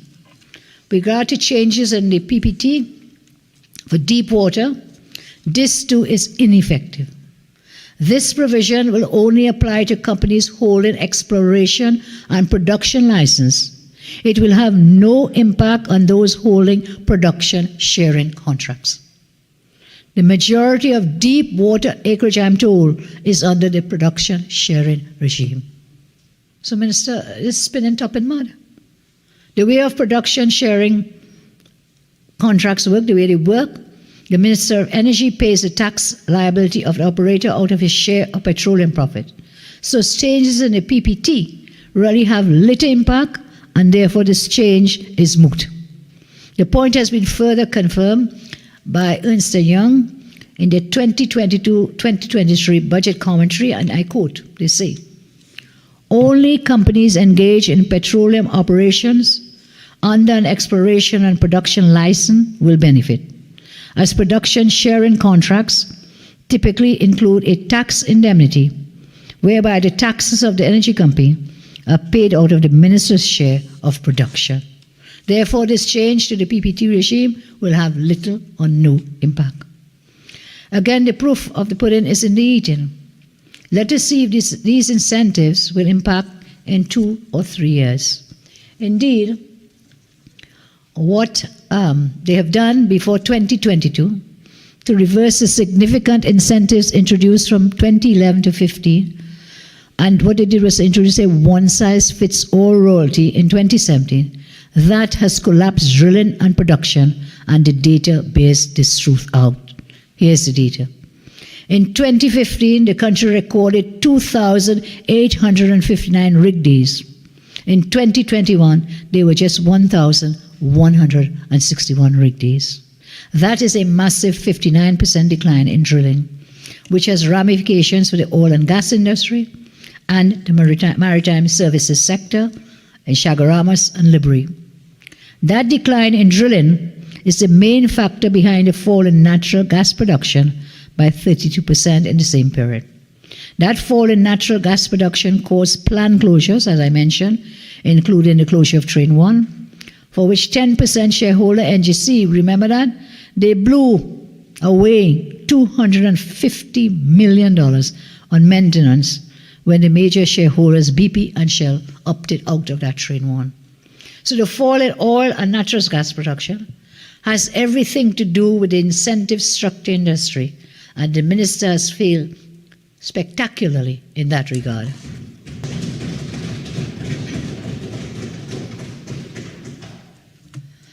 As I said, Madam, I will just do a few points on some of the sectors. My colleagues who are very competent and well-researched will follow up on other sectors. The one I would like to turn to now is the health sector, because that is one of the worst that we have. Healthcare in this country now is at its worst. Before I go there, I want to talk a little about the businesses who are owed all these VAT refunds.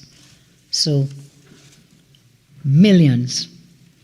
Value-added tax refunds continue to be a bane to businesses.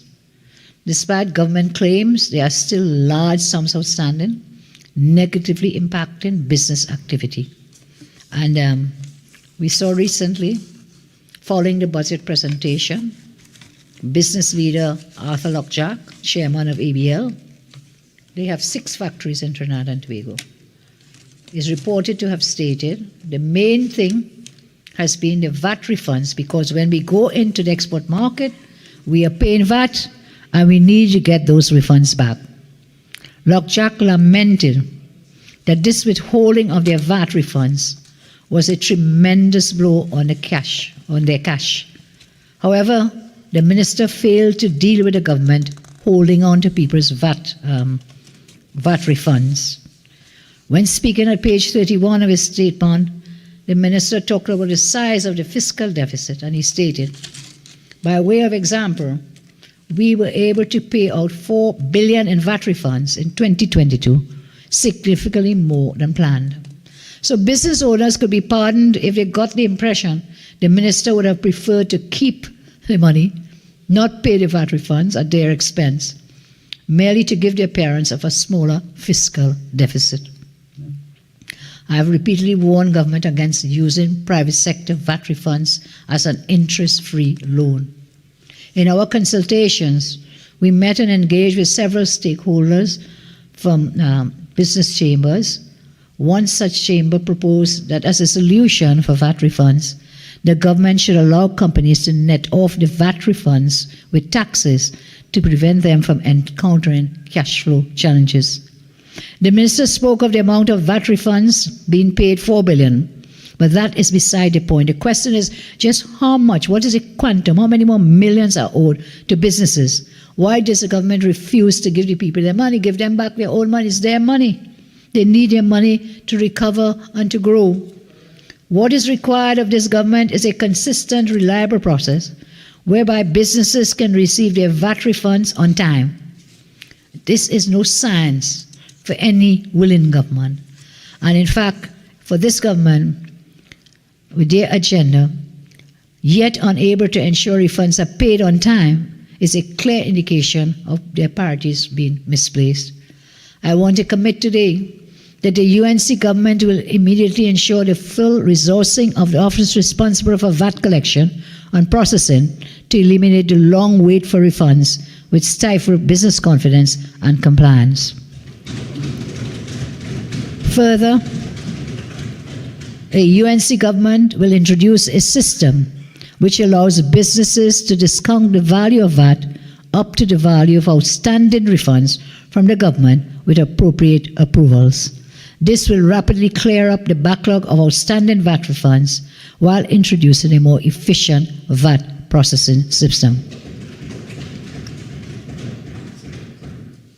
I turn now to national security because we cannot talk about lives and livelihoods without addressing the fact that crime has totally spiraled out of control in Trinidad and Tobago.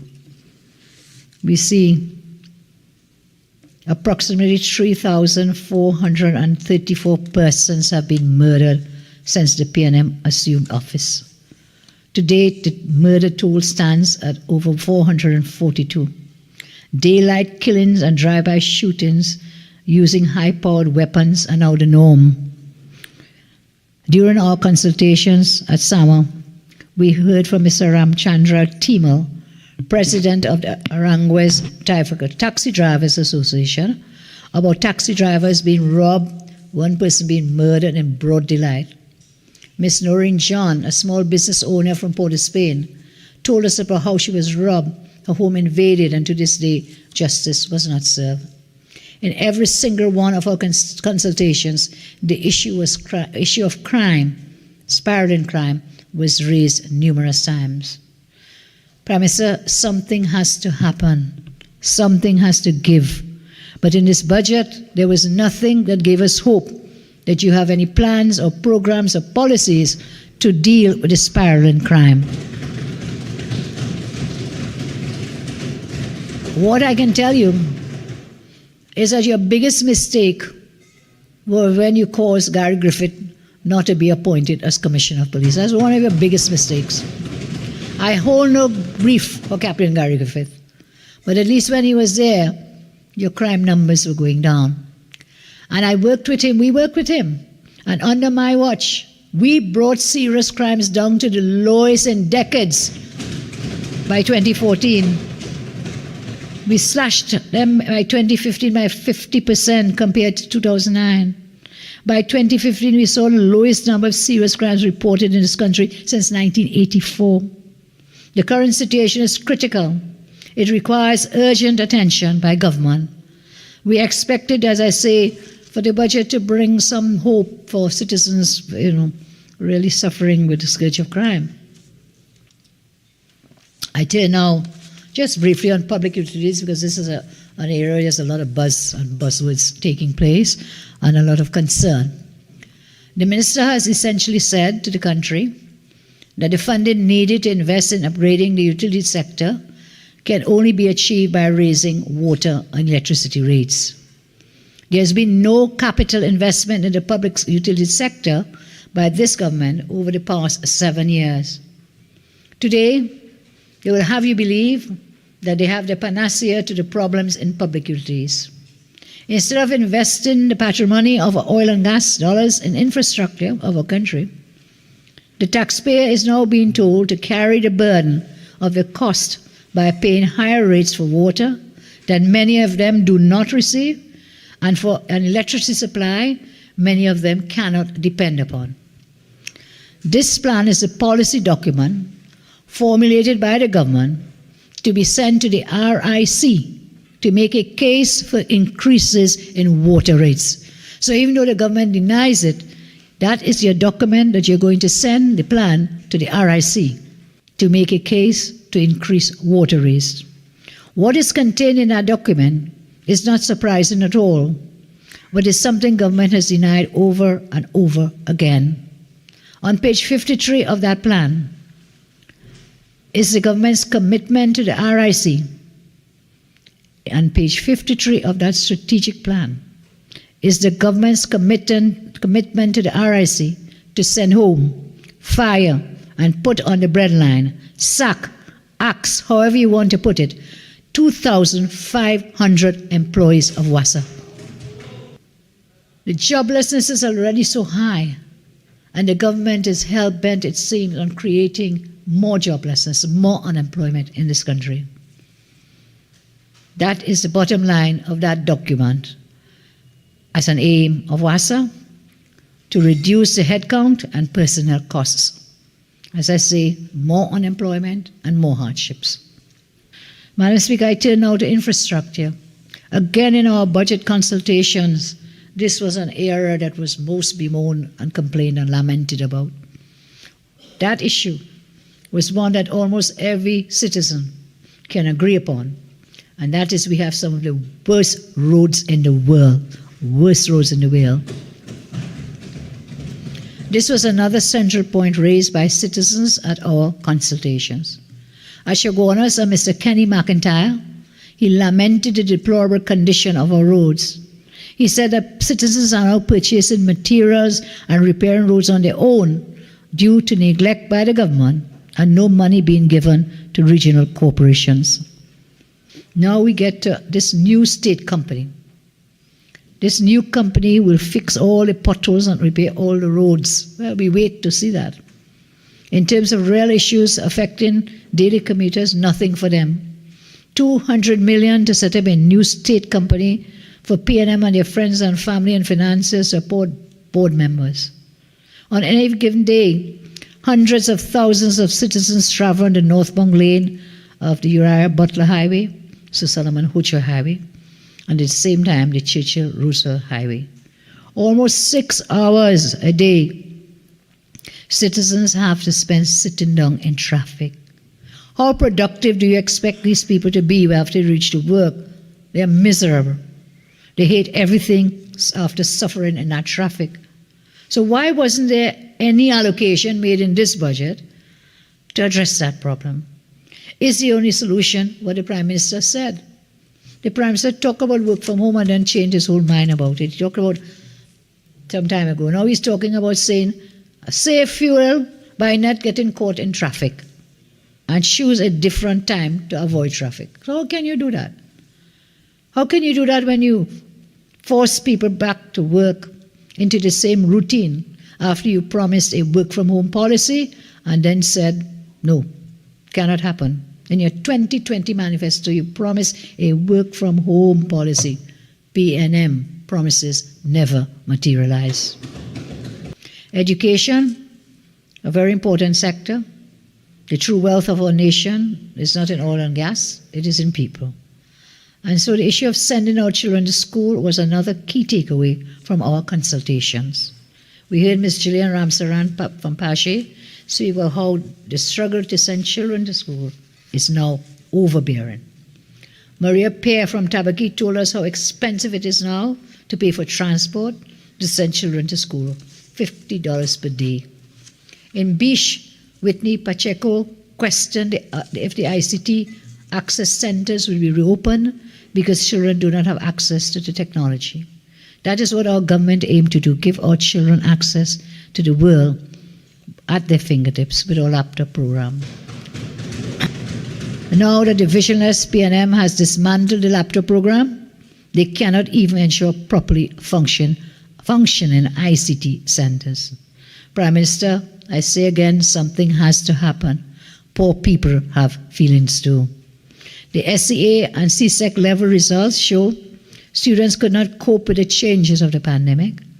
This could have been caught and rectified before the exams if the government had used a data-driven policy approach. That is, if government had been proactive, ensuring our students were prepared during both the online and hybrid systems. About physical opening, information coming to me from sources at the Ministry of Education says the ministry has 350 tickets earmarked for school repairs. However, only 84 have been executed by the start of the school term. That is simply appalling. Is the government allowing our nation's schools to fall into disrepair, like they have destroyed our road network and other infrastructure? How can our children learn in a classroom that is falling apart? And let me remind you, during our watch, we built over 100 schools. Can this government point to schools that they built in 7 years? I believe it's 7 schools in 7 years. What else have you done? The high cost of getting back to school, the absence of a proper school transfer system regime, the fact that so many have been unemployed, the rising cost of living have led to some children dropping out of the school system because parents could not afford to send them to school. And what will happen to these children who drop out? Some may be permanently unemployable, others may turn to crime, others may become homeless. So we are creating, in effect, a lost generation. I make a commitment again, when we form the next government, we promise we will make educating the children of our nation a #1 priority again. I turn now briefly to the labor sector. In the labor sector, we know job security is a myth under this government. They boast they kept so many persons in jobs, and yet so many persons lost their jobs. After 7 years in charge, they cannot point to a single project, a single policy, a single development which has created jobs for the people of the nation. Not one single project or policy. In this year's budget, the minister told the public servants, I quote, "We are of the view that our current offer of 4% over the period 2014-2019 for mainstream public service is prudent, practical, and judicious. This is with food prices rising, inflation, fuel prices, property tax, a meager 4%, an insult to the hard-working public service who have kept our nation going. It should now be evident to the working class and trade unions that the policies of this rurally-led government are to undermine, weaken, and completely dismantle the trade union movement. The employment of strategies, devices, and mechanisms, inclusive of closures of state-owned enterprises, Petrotrid, privatization, for example, TTRA, and the rampant proliferation of contract labor in the public sector at the expense of permanent and long-term employment are being all utilized. I am very proud to say and remind you that the government I led in a 5-year period settled over 135 wage negotiations. Madam Speaker, I turn now again to workers. The CPEP program. In 2015, when my government demitted office, there were a total of 11,069 persons employed under the CPEP program. In 2021, under this government, that has dropped down to 9,108 persons. For fiscal 23, there has been no expansion in the program. This is seen in the expenditure estimates. The program was revised downwards from 425 million in 22 to 410 million in 23, meaning more of these workers will have to go on the broad line. We look at the URP, another form of employment, labor. They have cut expenditure by $0.5 billion 2016 to 2021. For the past 7 years, this government, through its minister, has come to Parliament to appropriate billions of dollars of public monies. They have consistently refused to account for how they are spending the people's monies. And so this new year, we expect the same. We await the debate and the start of the debate. A few words on agriculture, because this is a very, very important sector to drive the economy for revenue streams, of course, and to help us with food security. I have noted that the studies show growing food insecurity in the region due to a lack of production and high food prices. When people say they are not making a living anymore, believe them. When many go to supermarkets, they are forced to compromise and take only the bare minimum to get by. In some cases, because, as we said before, the exorbitant food prices. At our UNC pre-budget consultations in Princestown, Mr. Mahadev Ramnarayan of NAVET, of the Dashin Farmers Association, lamented how difficult it is for farmers who sometimes do not have proper agricultural access roads, no retention ponds, no sluice gates available. He spoke about the lack of technical services from the Ministry's Extension Department for Pest Control, amongst other things. How can we reduce our food import bill if we continue to dismiss the plight of our farmers? Nothing in the budget, definitely, Madam, I've seen, for the scourge of predial larceny. Very small budget allocations for flooding, which destroys so many crops and drive up the cost of local foods. Again, the allocated $300 million that will never be used to benefit farmers. This might be used to buy hampers again. We saw what happened with those hampers and the vegetable boxes. The UNC's plan, Madam, I want to share a bit of this before I close, to ensure food security. Our National Economic Transformation Plan, we place agriculture as a central pillar of our diversification strategy.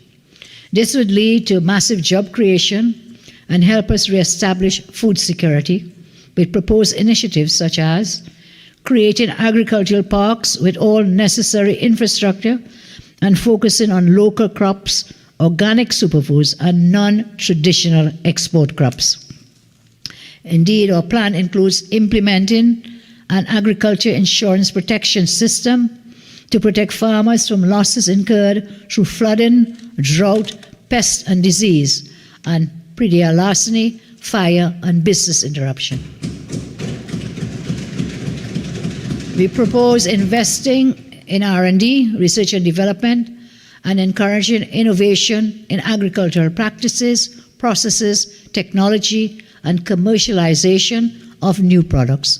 We propose working with farmers and the private sector, investors to capitalize on global demand for non-traditional food crops, which offer lucrative opportunities such as hot peppers. And I think last time I spoke, I talked about the fact that we have the scorpion pepper is one of the hottest in the world.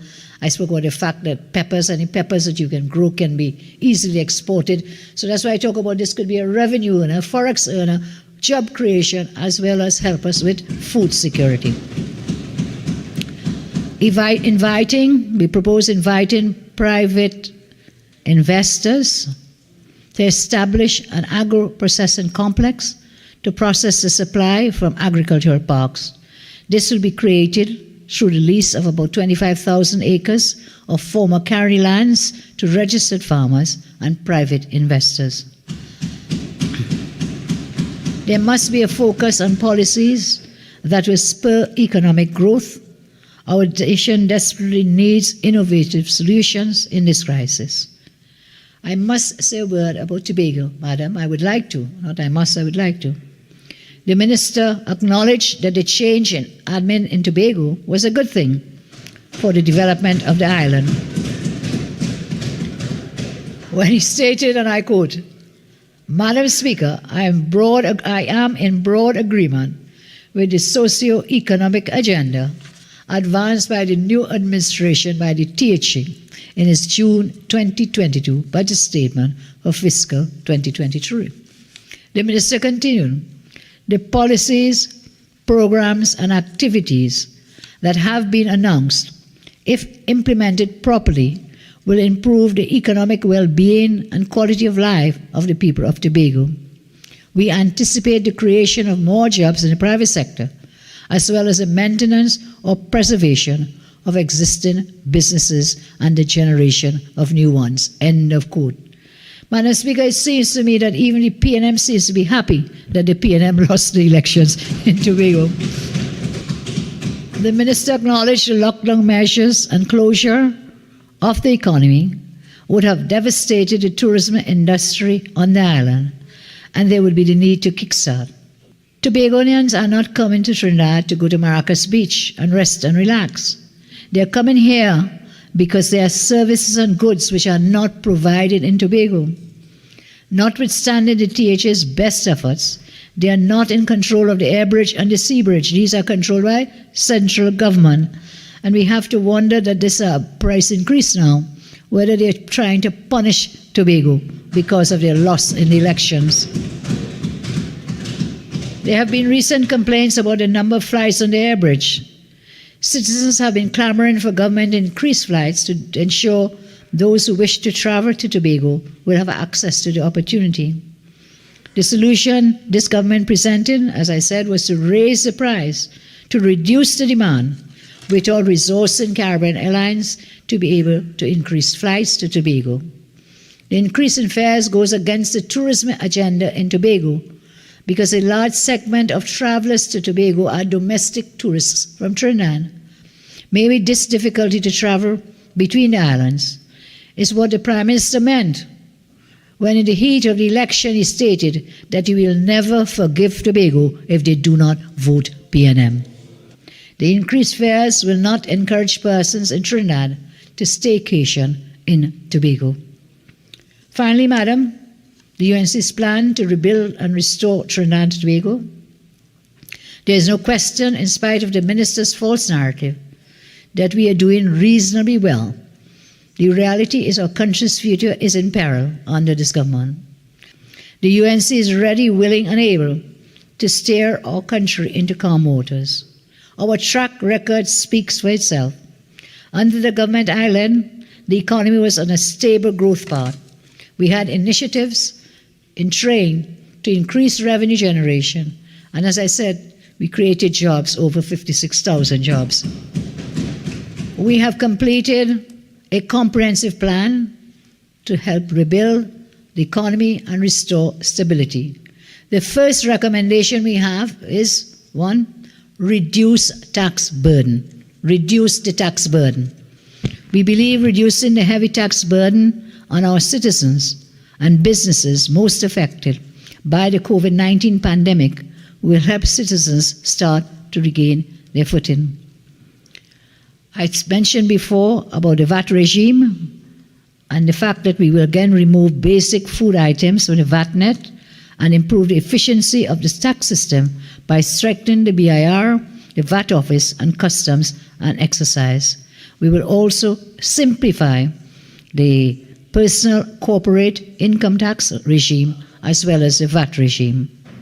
Our second booster to the economy, to help the economy to recover, is to jumpstart food security, and I just mentioned some of those initiatives.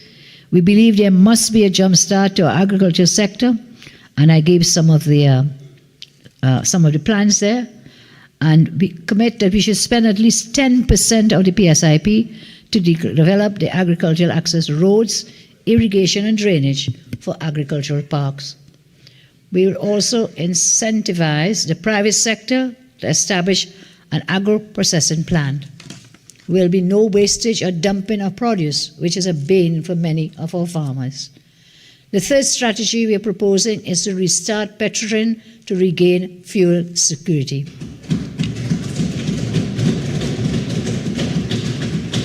We believe government must re-examine its plan for Petrotrin. We are proposing to restart that refinery.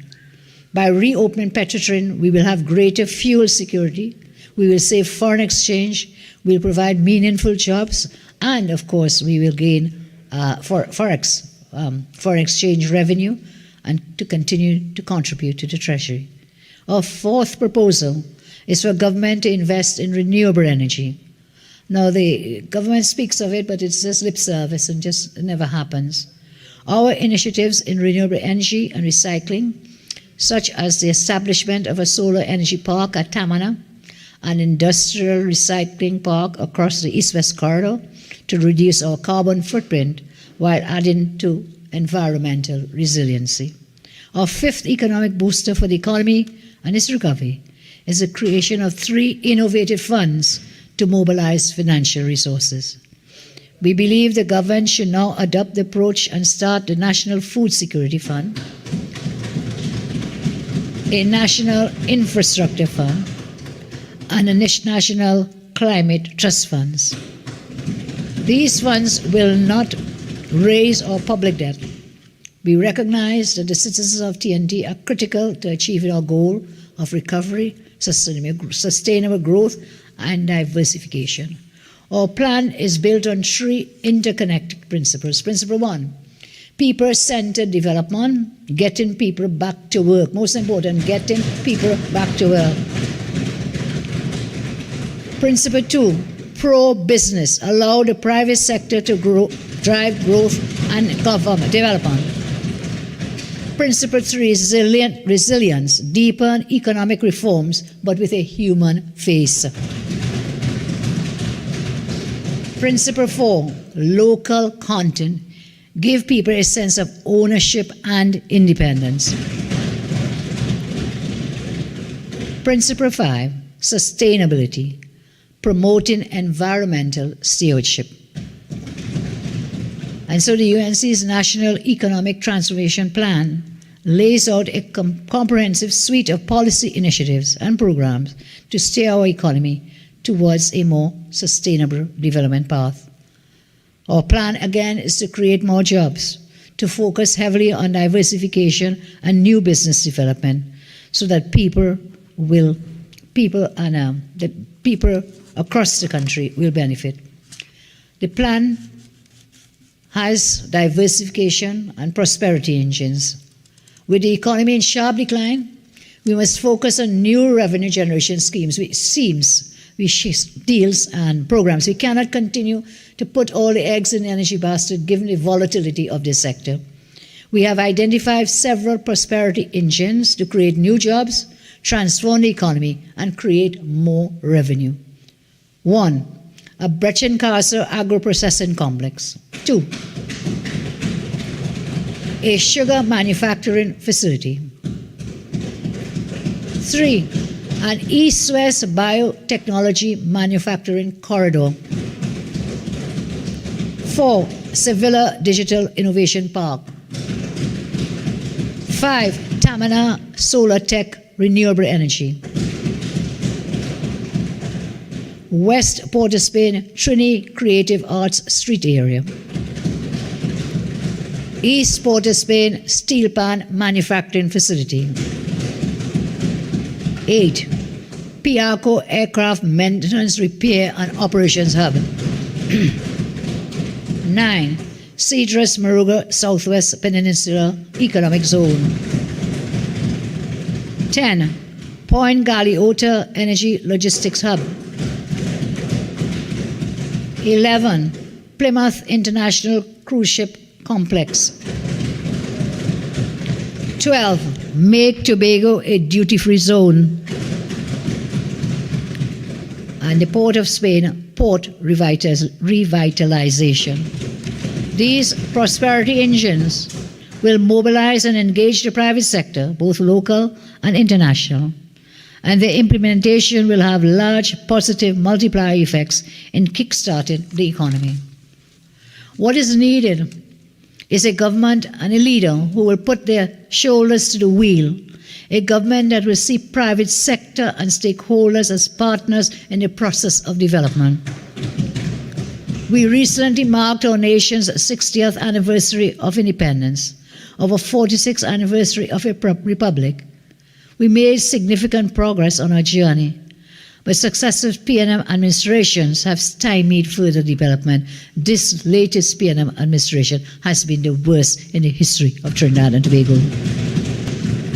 We cannot go on this way. Our country and people deserve better. We deserve a government that cares about citizens, that will take decisive action to improve circumstances. I repeat that the UNC is ready to get to work to rebuild and restore our nation. Some of these programs I've mentioned for economic transformation and recovery and rebuilding, I have mentioned before, and I still believe that they are very viable and workable and definitely in need. The budget will do nothing but work against the people of our nation, condemning them to hopelessness, to a cycle of poverty, to joblessness, some to criminality, violence, and despair. To citizens of this great land, the salt of the earth, citizens of Trinidad and Tobago, I say take heart and have faith, for as sure as the day follows the darkest night, the sun shall and must always rise again. I know we are experiencing very difficult times, and as a result of this failed budget, it is going to get even worse. In times of crisis, I often think back to the comforting words of my mother, who would always remind me that everything in life is temporary, even troubles, and that too shall pass. So please have faith, this too shall pass. Soon these 7 years will be nothing more than a bad memory. I will never give up on the people of Trinidad and Tobago, and I ask you please do not give up on our nation. It was a great freedom fighter, Mahatma Gandhi, who said, and I repeat, when I despair, I remember that all through history, the way of truth and love have always won. There have been tyrants and murderers, and for a time they can seem invincible, but in the end, they always fall. Prime Minister, I ask, why do you continue your government to brutalize the poor? Poor people have feelings too. I again call upon you, withdraw this wicked budget and call the election now. I thank you very much, Madam Speaker.